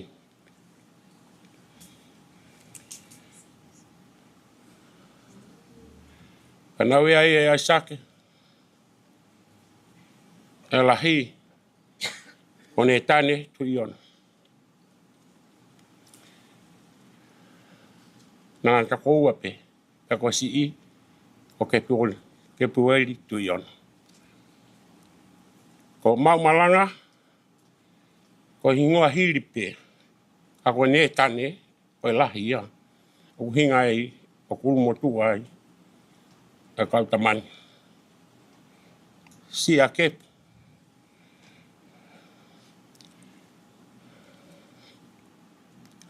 Wiheni e whangatu o whawhine. Mo e whanau. O tupu ai a pāsero to ala, ka risi. O whiwhine lahi. O ema piriote. Tui ono lo ta ala.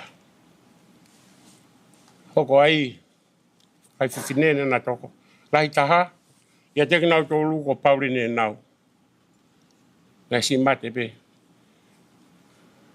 Te kai ke ni mao hataimi whiunga. I mamani. Ka kai whiwhine te urere pe ai, ke lawa ia kau tō whoki. Si taha he ka kai whiwhine, o si o tau, maria mo te ta whakalolo. O kia e suriasi, mele seini, si tei, me whanau tō lahi o pito, me whanau puna.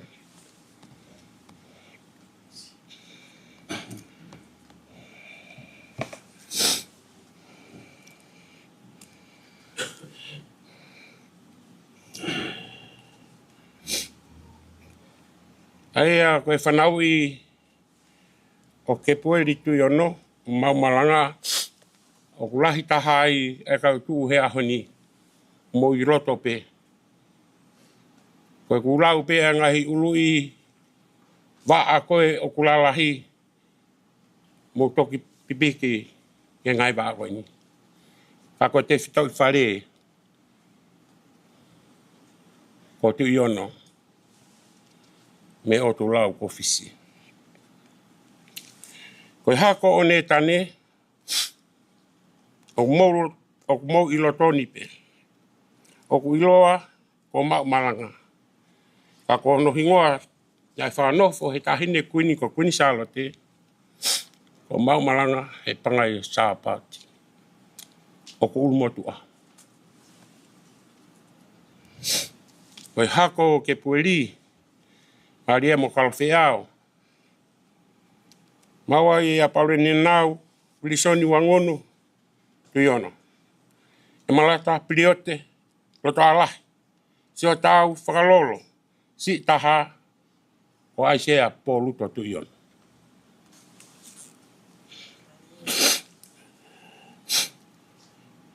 Koe foha o semispesi, na kulawe ki mua, koe whakalahi ia, o tau tehina.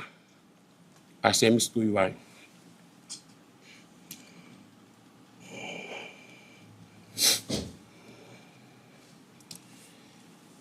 To e mawai a ke pueri tui ono o kalawheao. Ka to e mauhoa o mereasi. O ia filisione tui ono. Kahiwa. E finimotoa ko etna. To e maari a kalawheao tupua vei mo te tau kusi.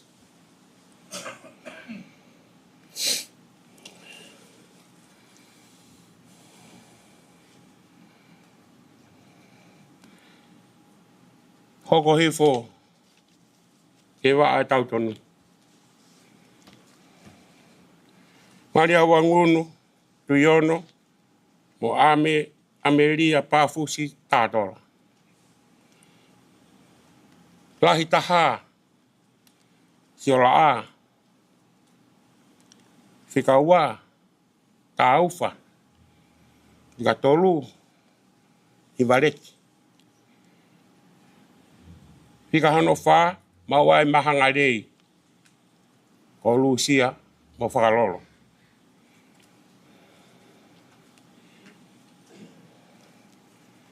Hoko ai, me re whare poini. Ke saia, se ni rewa ai au wai a hiri tā. Si taha a kalawhi au, mari mo funaki a sene ofa. One kei mo uipe.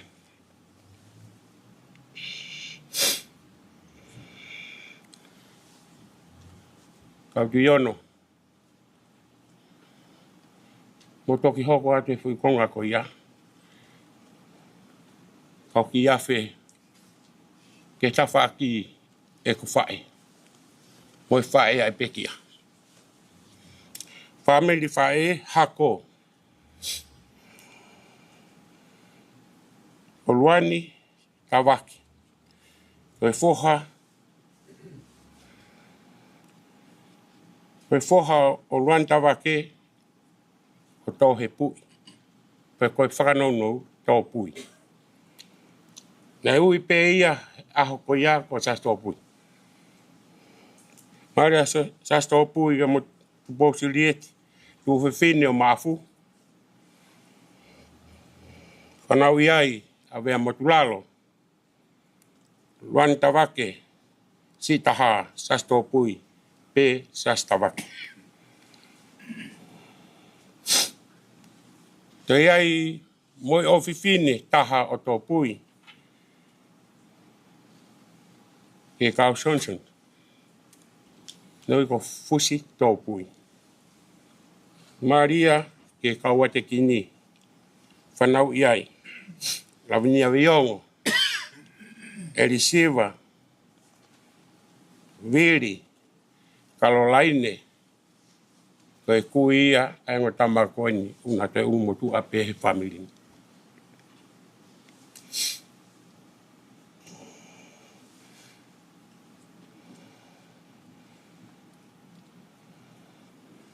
Ko o si lawe at pe ke ngahi waa koe ni.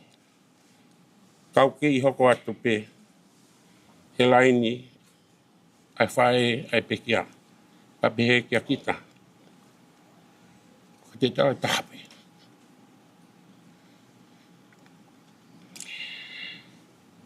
Ke whae ai pe kia. Unaloto, Kipuloto. Kailahi tu iona. Laini whae. E foki ke kamataanga e ko luani ko whae a luani tawake ko paulelewa. Ko whae ia a tawake na e awe si whabongi fisi e konga koi. Ka ko hono foha te whakahinga e ko tōpui. Na ulawe ki ai ki mua. O lawe ai ke mari pia motu pōsuri e ti. I kai ke uto e lau, e ngā hingoa koia. Ko luani tawake, Kailahi. Anau ia se mis Kailahi. Mono te hina, o whinau tailoa.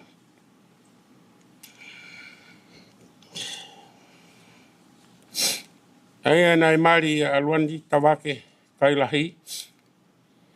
Moe e whine o hepi sipa tuitu pou o kolomotua. Ne whanau iai e Kailahi pa mosi hepi sipa a semis Kailahi. Tupo ai e whae e koe whae ai pekia mo toenga ai whanau. Maria ia semis Kailahi. Mo mere ana hawea tonga poteki. Talafo ou, makaunga, nukureka, holonga, tonga tapu. Moi kolkakala.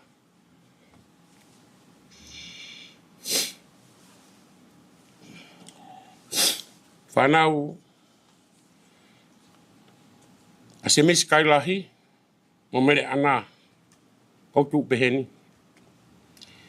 Lai taha, tunita, luani tawake, Kailahi. Ai mo ilo pe tama polisi ko pe salili. Pa ku he me emotional konga o asiani. Hoko ki ai o meresis fa marike kaupalu. O piheni ai aki fin motua ko sios. Hoko o pere naise mare mohere mohala fihi he hea. Agwe a amato ki weti. Hoki nau tolu nau ihela to fareni. Hoko ai tangtangi ai walu. Hoko ai e pisipa wai whae ia e pekia. Moki mau tolu. Mata mai o ikini. Hoko ai ruana au whahu. Tangata. Tupu ai a haitelen sia whinau ufi.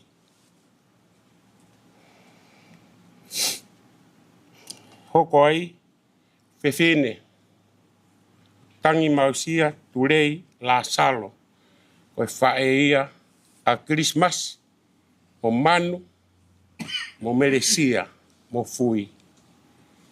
Te hina ia o hepsipa. Hoko o semisi Ipolito Kailahi. O kuiheni a meresis fa turei pantavake ai walu. Si taha kone pekia ko wasinga toni Kailahi. Iai e ohi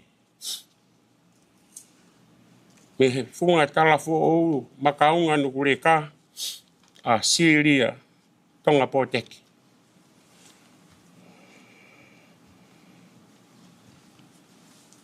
Koe loto whare ni o e pekia. Tamai mo e whae hiwareti kai kona. Tuion. Mo hepe sipa Kailahi tuion. Whanau si keni ke pueri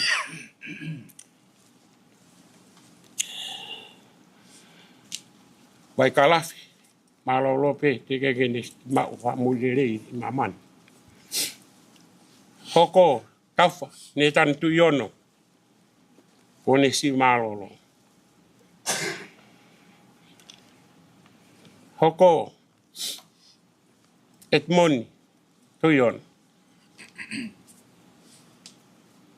E mate be o te gai whatangata. Whahingo ai pe ai whahingo a ko ia o iaki he tama o kei mo i ho tau kete. Ko inu sila ko aisake etimoni tuion.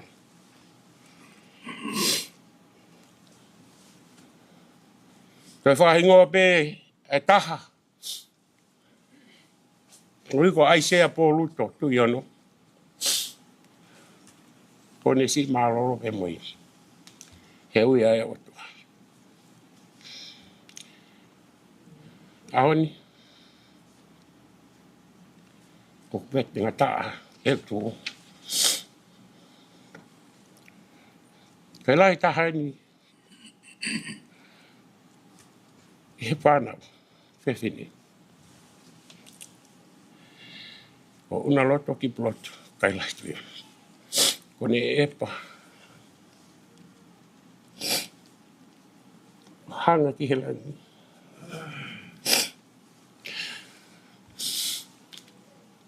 Whawhe au ki hau. E a koini. Hoko ai. Ki motu e aktu weni. O whakato mafi. Kari o pas. Tuion.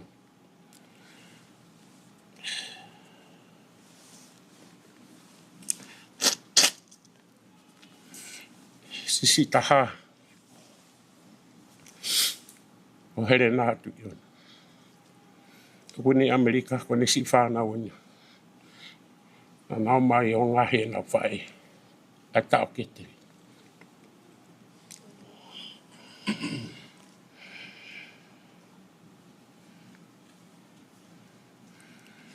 Ka inga masiasi. Nea ngoi si ia here nā.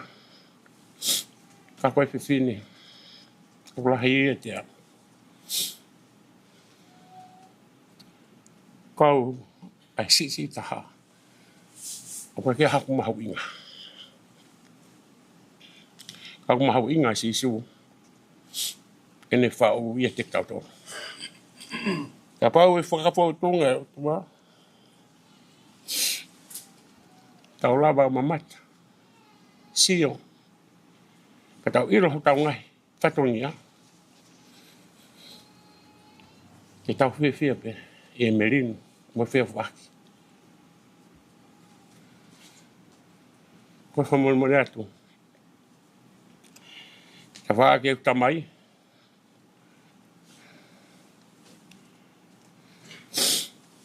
Ia haku ngāra ke ki tau. Me aho. Ho mau mafu te fua po tō. Ko whamormore atu. Ko whamormore.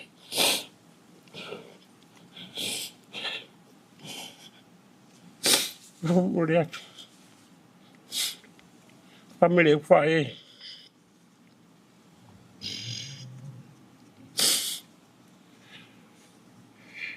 Na kua haku rea e papuno.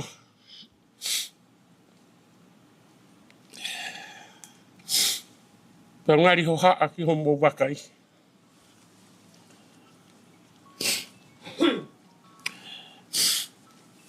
Mo ofa pe iau.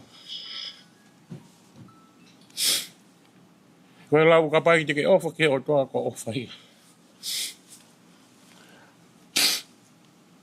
Kai toki Eulogy tau tau, tau ki ofa aki.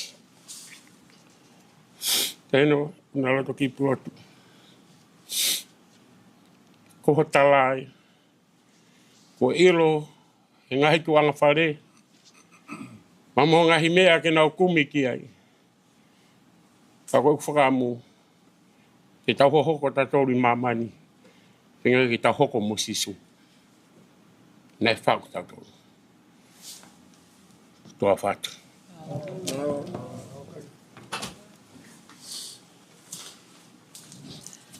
Whainga maari e koe ni.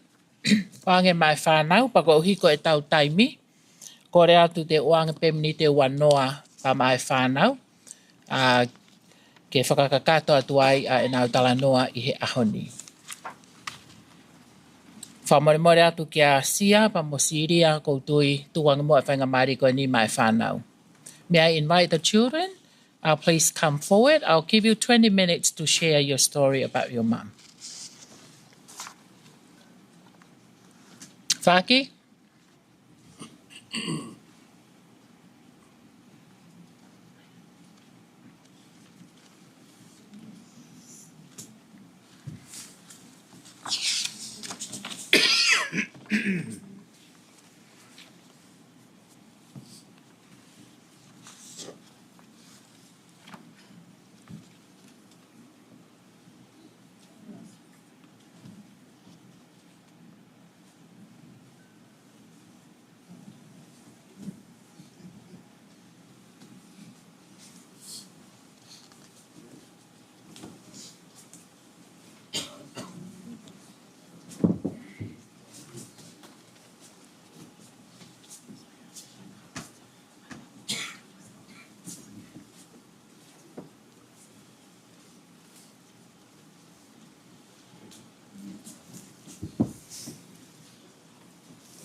Hello, everyone.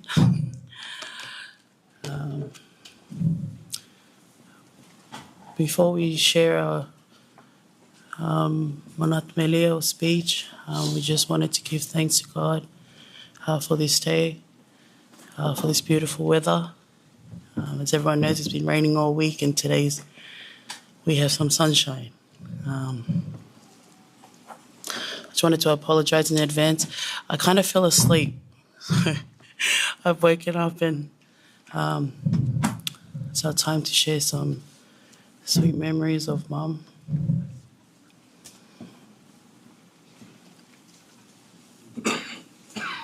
Just on behalf of my siblings and I, we wanted to thank every single person that's helped us this week on both my grandma's side and my grandpa's side.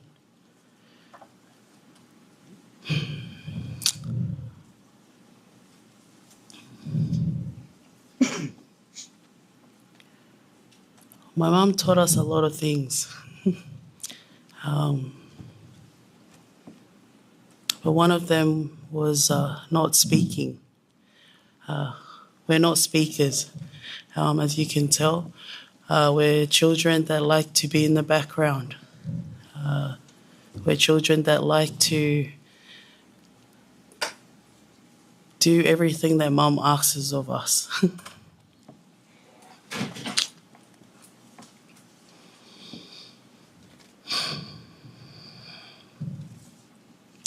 Although this is a sad occasion, I thought I would share on Mum's strength and how it's been in the last few months and I guess years, or a few months and weeks with Mum. I don't know if anyone knows, but Mum was battling this illness since 2020. I know many just found out that she was battling this illness just at the back end of last year, but Mum actually fought this illness since 2020.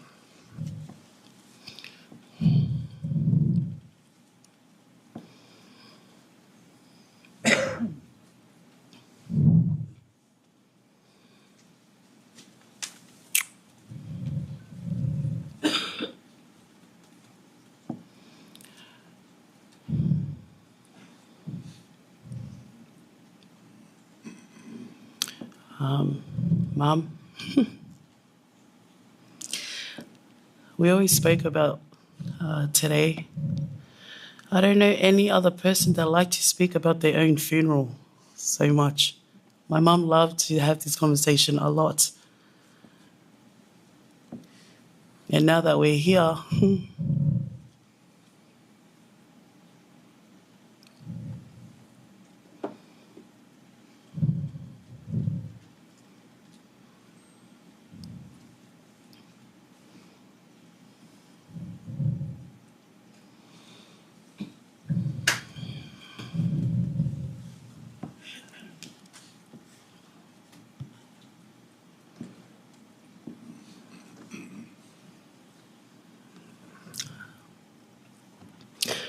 Mum,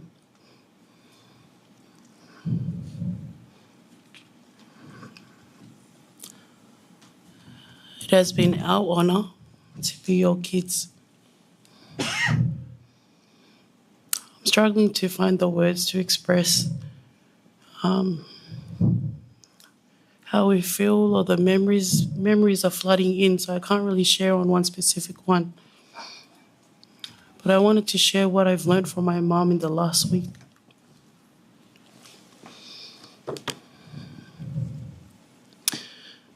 I never understood why my mom was never home. Growing up, my mom used to always, if people that know me, growing up, my mom used to always have us kids stay home, and she would always go to church gatherings, family events, many events. We always told her, "Mom, you're never home, we never see you." And my mom said, "Aki, you know, when the people need you and they call you, you have to go and help." My mom loved her family and her friends, And whenever someone called, my mum will always go.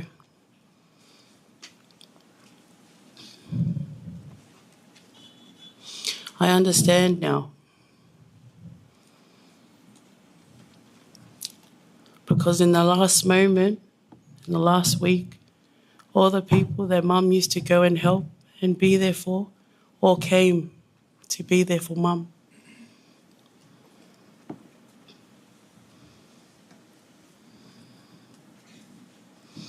Mum, I hope you're proud of us. You always spoke about your funeral, but you never spoke about how it would be without you here. We miss your voice.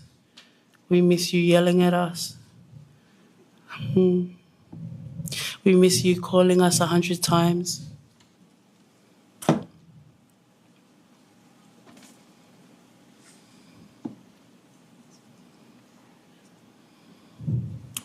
just want to say thank you to everyone. Thank you to my cousins that have come from overseas, Helena's kids. I know it's not cheap to travel from America and Tonga. I also want to thank my mum's first cousins that have travelled from New Zealand, from Perth, from Uta.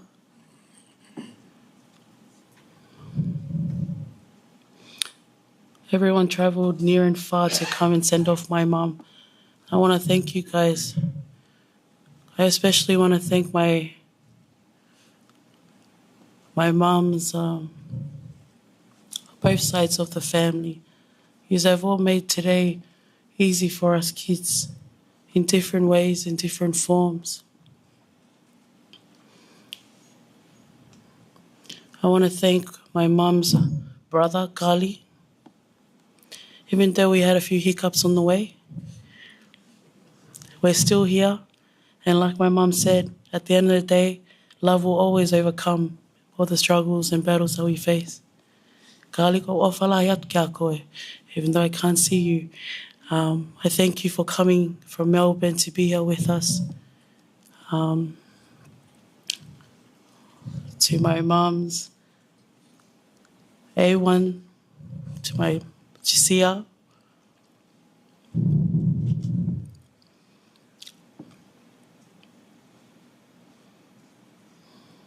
Thank you so much from us kids. Since Mum's passing, she has come to the house every day, drops off cakes, just comes and asks us, how can she help? Thank you so much. To my first cousins, to Keppel's kids, to Kali's kids, thank you guys for being with us at the hospital in Mum's last moments.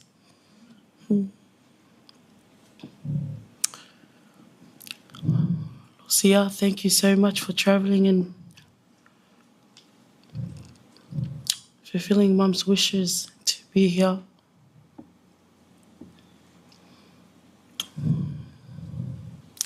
To Mum's church and band.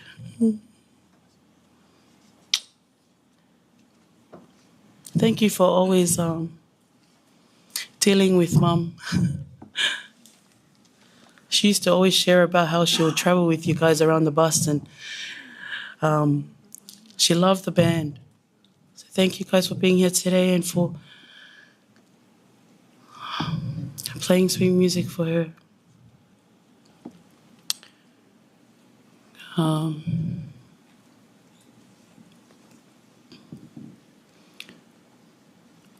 To my siblings.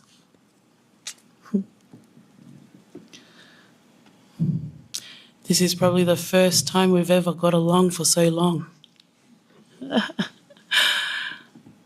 I know that was Mum.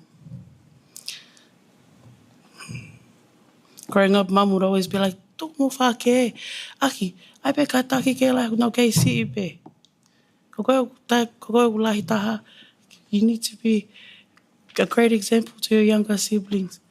Mum, koe ni this week, we haven't had any fight this whole week. We stood together. We came together like you always wanted, just to give you this final send-off. So to my siblings, thank you so much. I know you guys are struggling as well to deal with the loss of our mum. But man, God in His grace gave us so much time with my mum, to all share individually, and I'll be very ever grateful for that. Not many people get the opportunity to have time with their parents. So I just want to encourage everyone, if you still have your parents around, if you still have your mum around, don't take that for granted. Hold close to them, chat with them, take heaps of photos and videos with them. I never understood that saying of once your mum is gone, she's gone. You only have one mum. My mum used to always say that to us. Koe pe o whae e taha pe. Ko taim ko o alo, te ke o ngoi pe. Koe n ko o ngoi lahi. That my mum's gone. But yeah, just wanted to thank everyone for being here. I apologize if we have done anything, said anything, or we haven't met expectations of sending my mum off. Ka koe rei taha e nu mau ai at ka mau tolu. And to you, Mum, this is the best we have and the best we got. And you always told us it's never about being perfect. It's just about trying our best. And that's what we did. And we hope we fulfilled your wishes. Koe pe malo, whātu.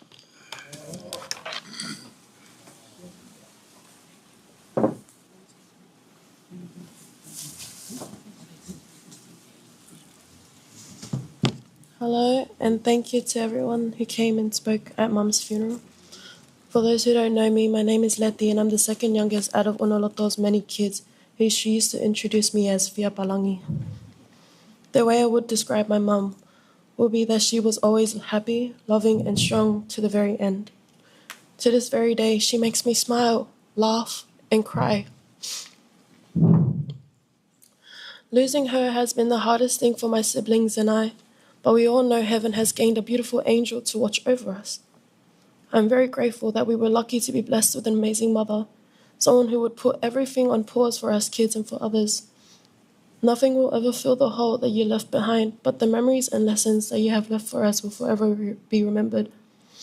I'm going to miss your smile, your laugh, and the times you would sing church songs whenever you had the chance.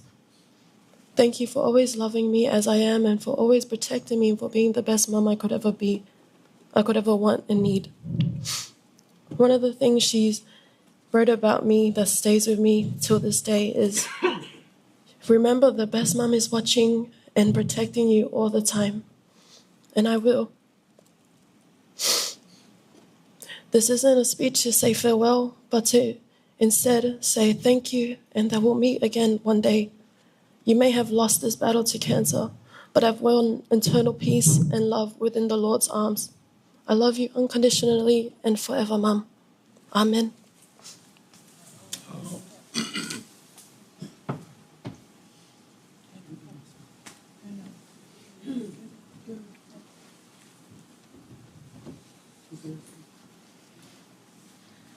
Hello.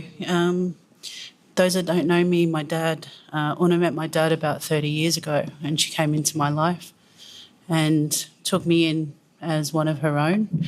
And in her words, her belief was to always be same. And I'm fortunate that she's left that with me, and I've inherited a whole bunch of brothers and sisters to go with it. And she's the strongest woman that I've ever known, and the only woman that I've known that's made my dad run, and the only woman my dad has ever been scared of, and someone that's taught me everything about the Tongan culture. My mum's a Palangi, so I didn't get to learn any of that. She took the time and patience to sit me down and teach me as she would any one of her daughters. And I'm really grateful for everything that she's left with me. So, I want to rest peacefully.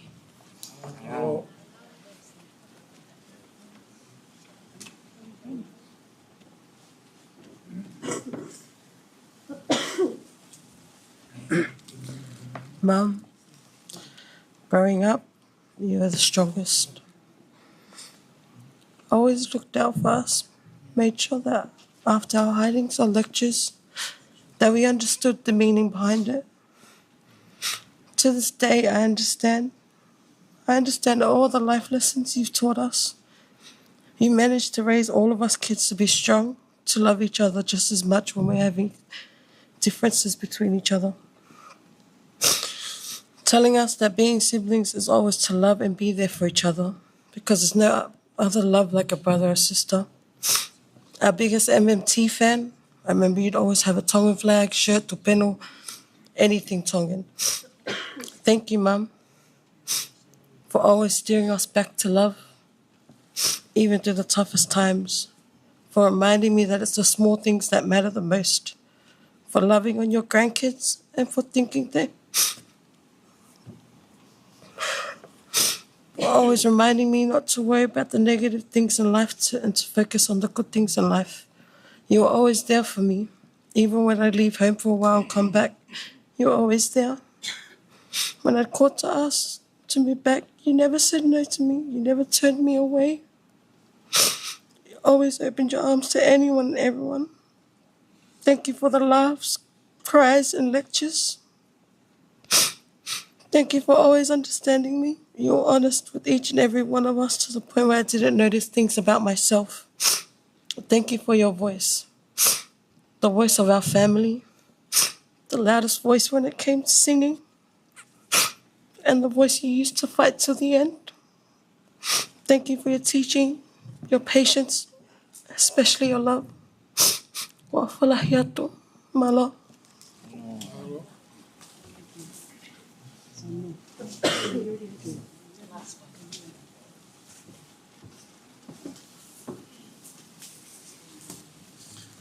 Good morning, everyone. I want to say thank you for everyone that turned up.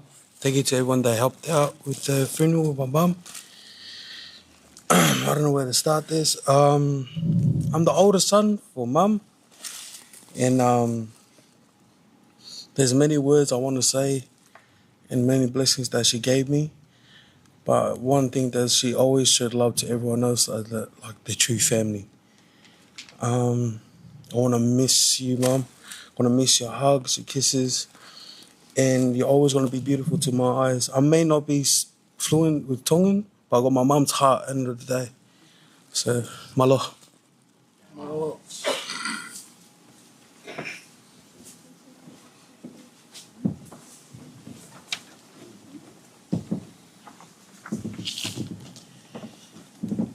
Ko hina kai ke whakailonga I hono whakamatala I o e whamiri, o e talanoa o pekia ko e whanau e ni Unaloto. Ko wheo whaaki o kulahi tahai, pia mo e ngahi tunga ane, pia mo e ngahi tehina, pia ko iai pia mo e ngahi mokopuna.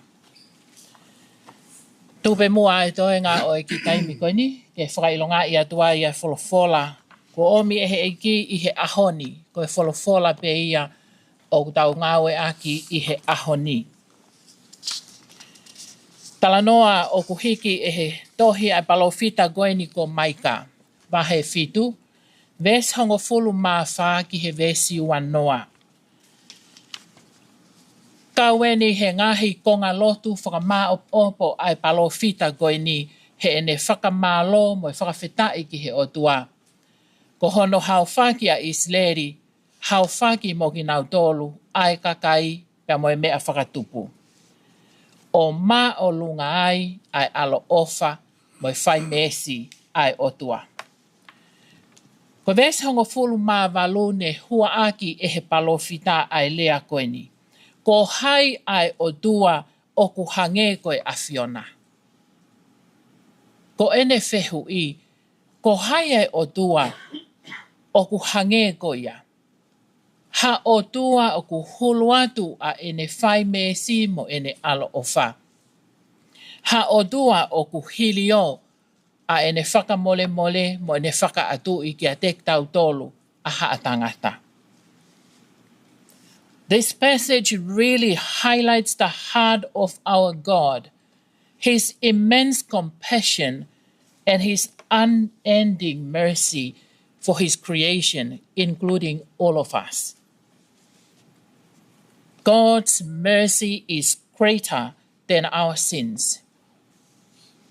Sometimes we say to ourselves, I am too sinful for God to love me. But today, the prophet said, no. He is a God that's full of compassion and mercy, and his mercy is greater than our fall short and our sins. Whakailonga I he palofita I he ahoni, ai whakatata whakaofo-ofa. Hanga e he odua o whatu a e tau ngahi tōnou nou moeangahala pia ne hanga o li ki he loloto. Ko e whakatata whakaofo-ofa. Ka kua iai ha mea kua li ki he loloto, he kaito e lava ia ke mau mai, naa moha ka uku loloto o mamani, he kai ki tēnā lava ki nau tolu o whakafoki. Ke whakamahino koe alo ofa ai o tua hangepe koe punake. Loloto ange ia I he moana o ku loloto. Koe tala o e whatongia whakatauhi sipi o tua kia ki tau tolu. Koe tala o e whatongia o e hulu atu e ne whakamole mole ki he ngahi mea ko toa be o tau whai I he mama koe ni. Pia mahu inga maari ai ai tala o e ahoni pia mohono folofola. He koe kovina nite na e whai ki he tau tangata o e palahame pia tuku whakaholo mai ahoni kua whakailongai kua lawe pe ai ho tau tangatani. O kune hanga o whakakakato e ne tala o wha. He koe whanau kono ngahi o whaanga. Pia nofa whakakaukau koe lotu eni a Unaloto he whakamaa opo e whanonga. Ko hai ai o tua o ku hange koe awhiona. Ko ene whakamaa opo ia. Ai o tua na e whewheohi mo ia pia whakawhea ngai ki ai he taimi kotoa. Ai o tua na e ikai ke iai ha taimi ana aneri aki ai. Ai o tua na ane ui pe hono hingoa o au ki he momeniti whakaosi. Koe whiawhia koe I he whanonga ai o whewhine koe ni. He nai au ke ne whakamaa opo kua hua aki e Unaloto ai whakamooni koe ni. Ko hai hatoi o tua e hangei ko koe. O mi ai whakaukau ke tau whakalaulau loto koe tai marie I he mesi ai iki.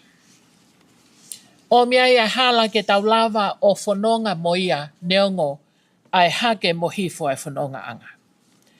Pea o mi ai pa mo e whainga marie ke tau tala ki he iki a hono nge ia mo e hulu atu e ne whakaofo-ofa. Ko e whiawhia ia o e ahoni hena e whakailongai e Unaloto ai mea ko ne au ki ai. This is a God who gives his promises, who remains faithful to his people, who remained faithful to her right to the end of her journey. Without God's compassion and mercy, we would be lost. But because of his compassion and mercy, we are found, we are forgiven, and we are loved. Pea koe whiawhia o e ahoni he whakailongai e Unaloto, na e whanonga pēpea mohono e ki. Pea ne hanga o whakailongai ki he e ki he ne lotu whakaosi, he ikai moha toi taha o hange kokoe. Koe whawhita ia e whanonga ai kaunanga koe ni. Whatonga hi fo he ki tohi, polo kalamau whakailongai atu ai, hono lau marie e ne whiawhia. Kai ke aha taimi na eri aki ai e Unaloto ai ka wifi.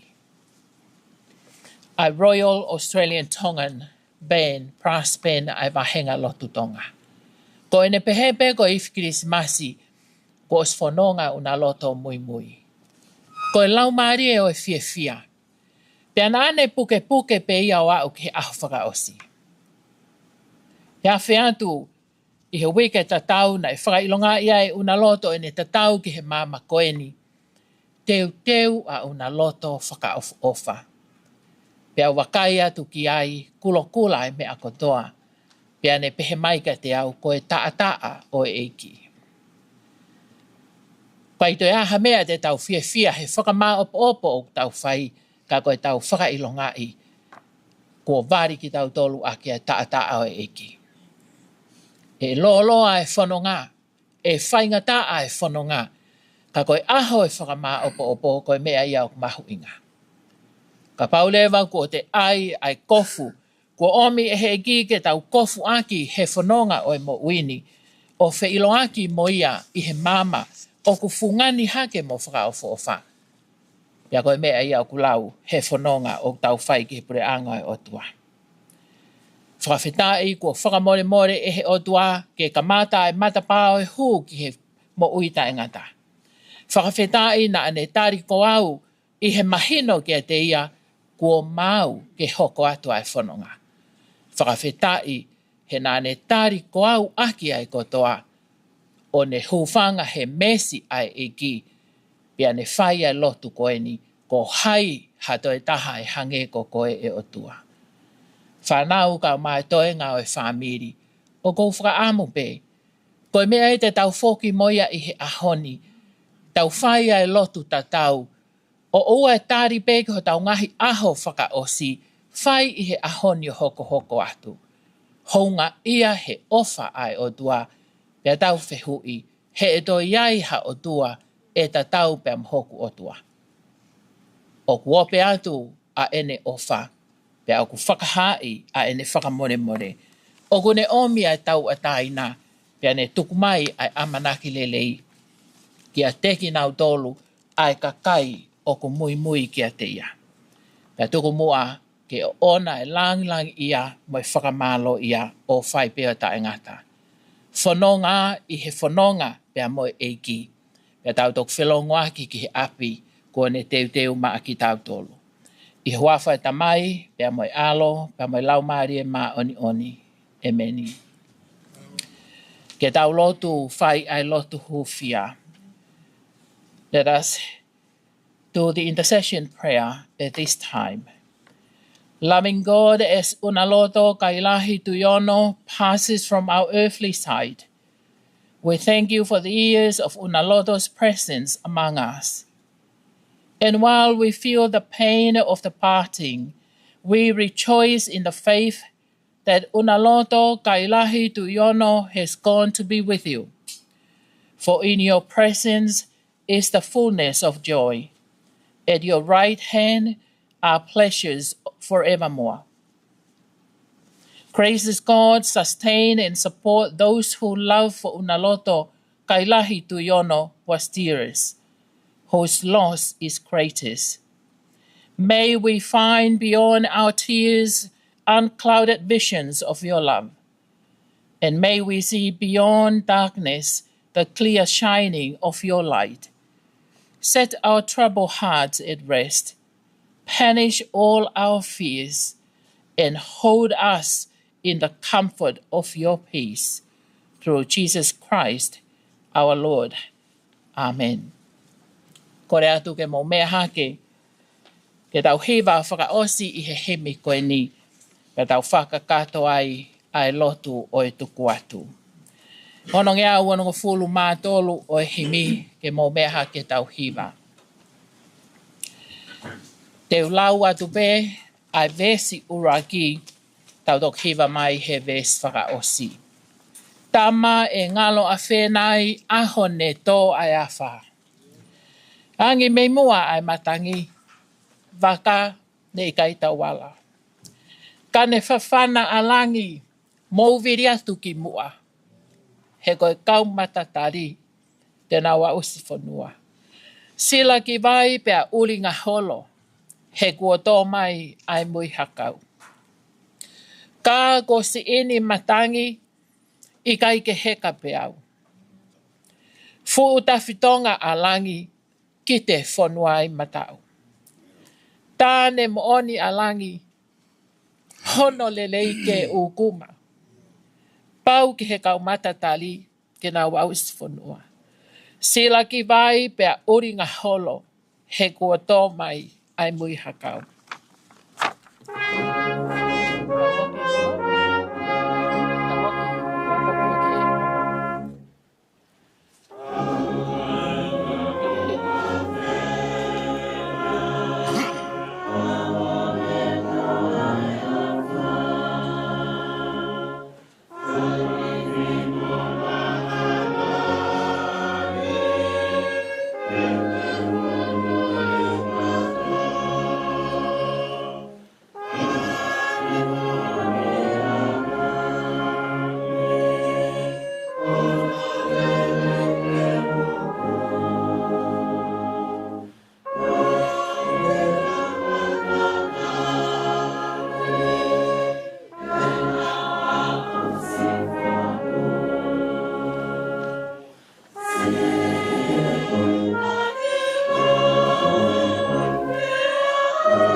atu ai lotu o i tupu atu.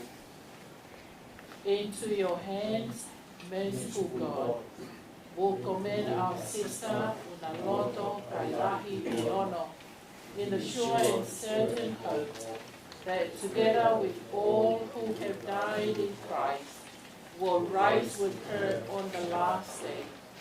We give you thanks for the blessings which you bestow upon Unaloto in this life. May she rest in peace with you until we all meet in Christ. We ask this through Jesus Christ, our Lord. Amen. Pea ko ekelesia iki ko sisu klaisi pa ofa ai o tua. Te he lau mari ma on oni. Ke ia te tau tolu ko toa ia o fai pio tai ngata. Amen. O pane ai o tua.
Genau.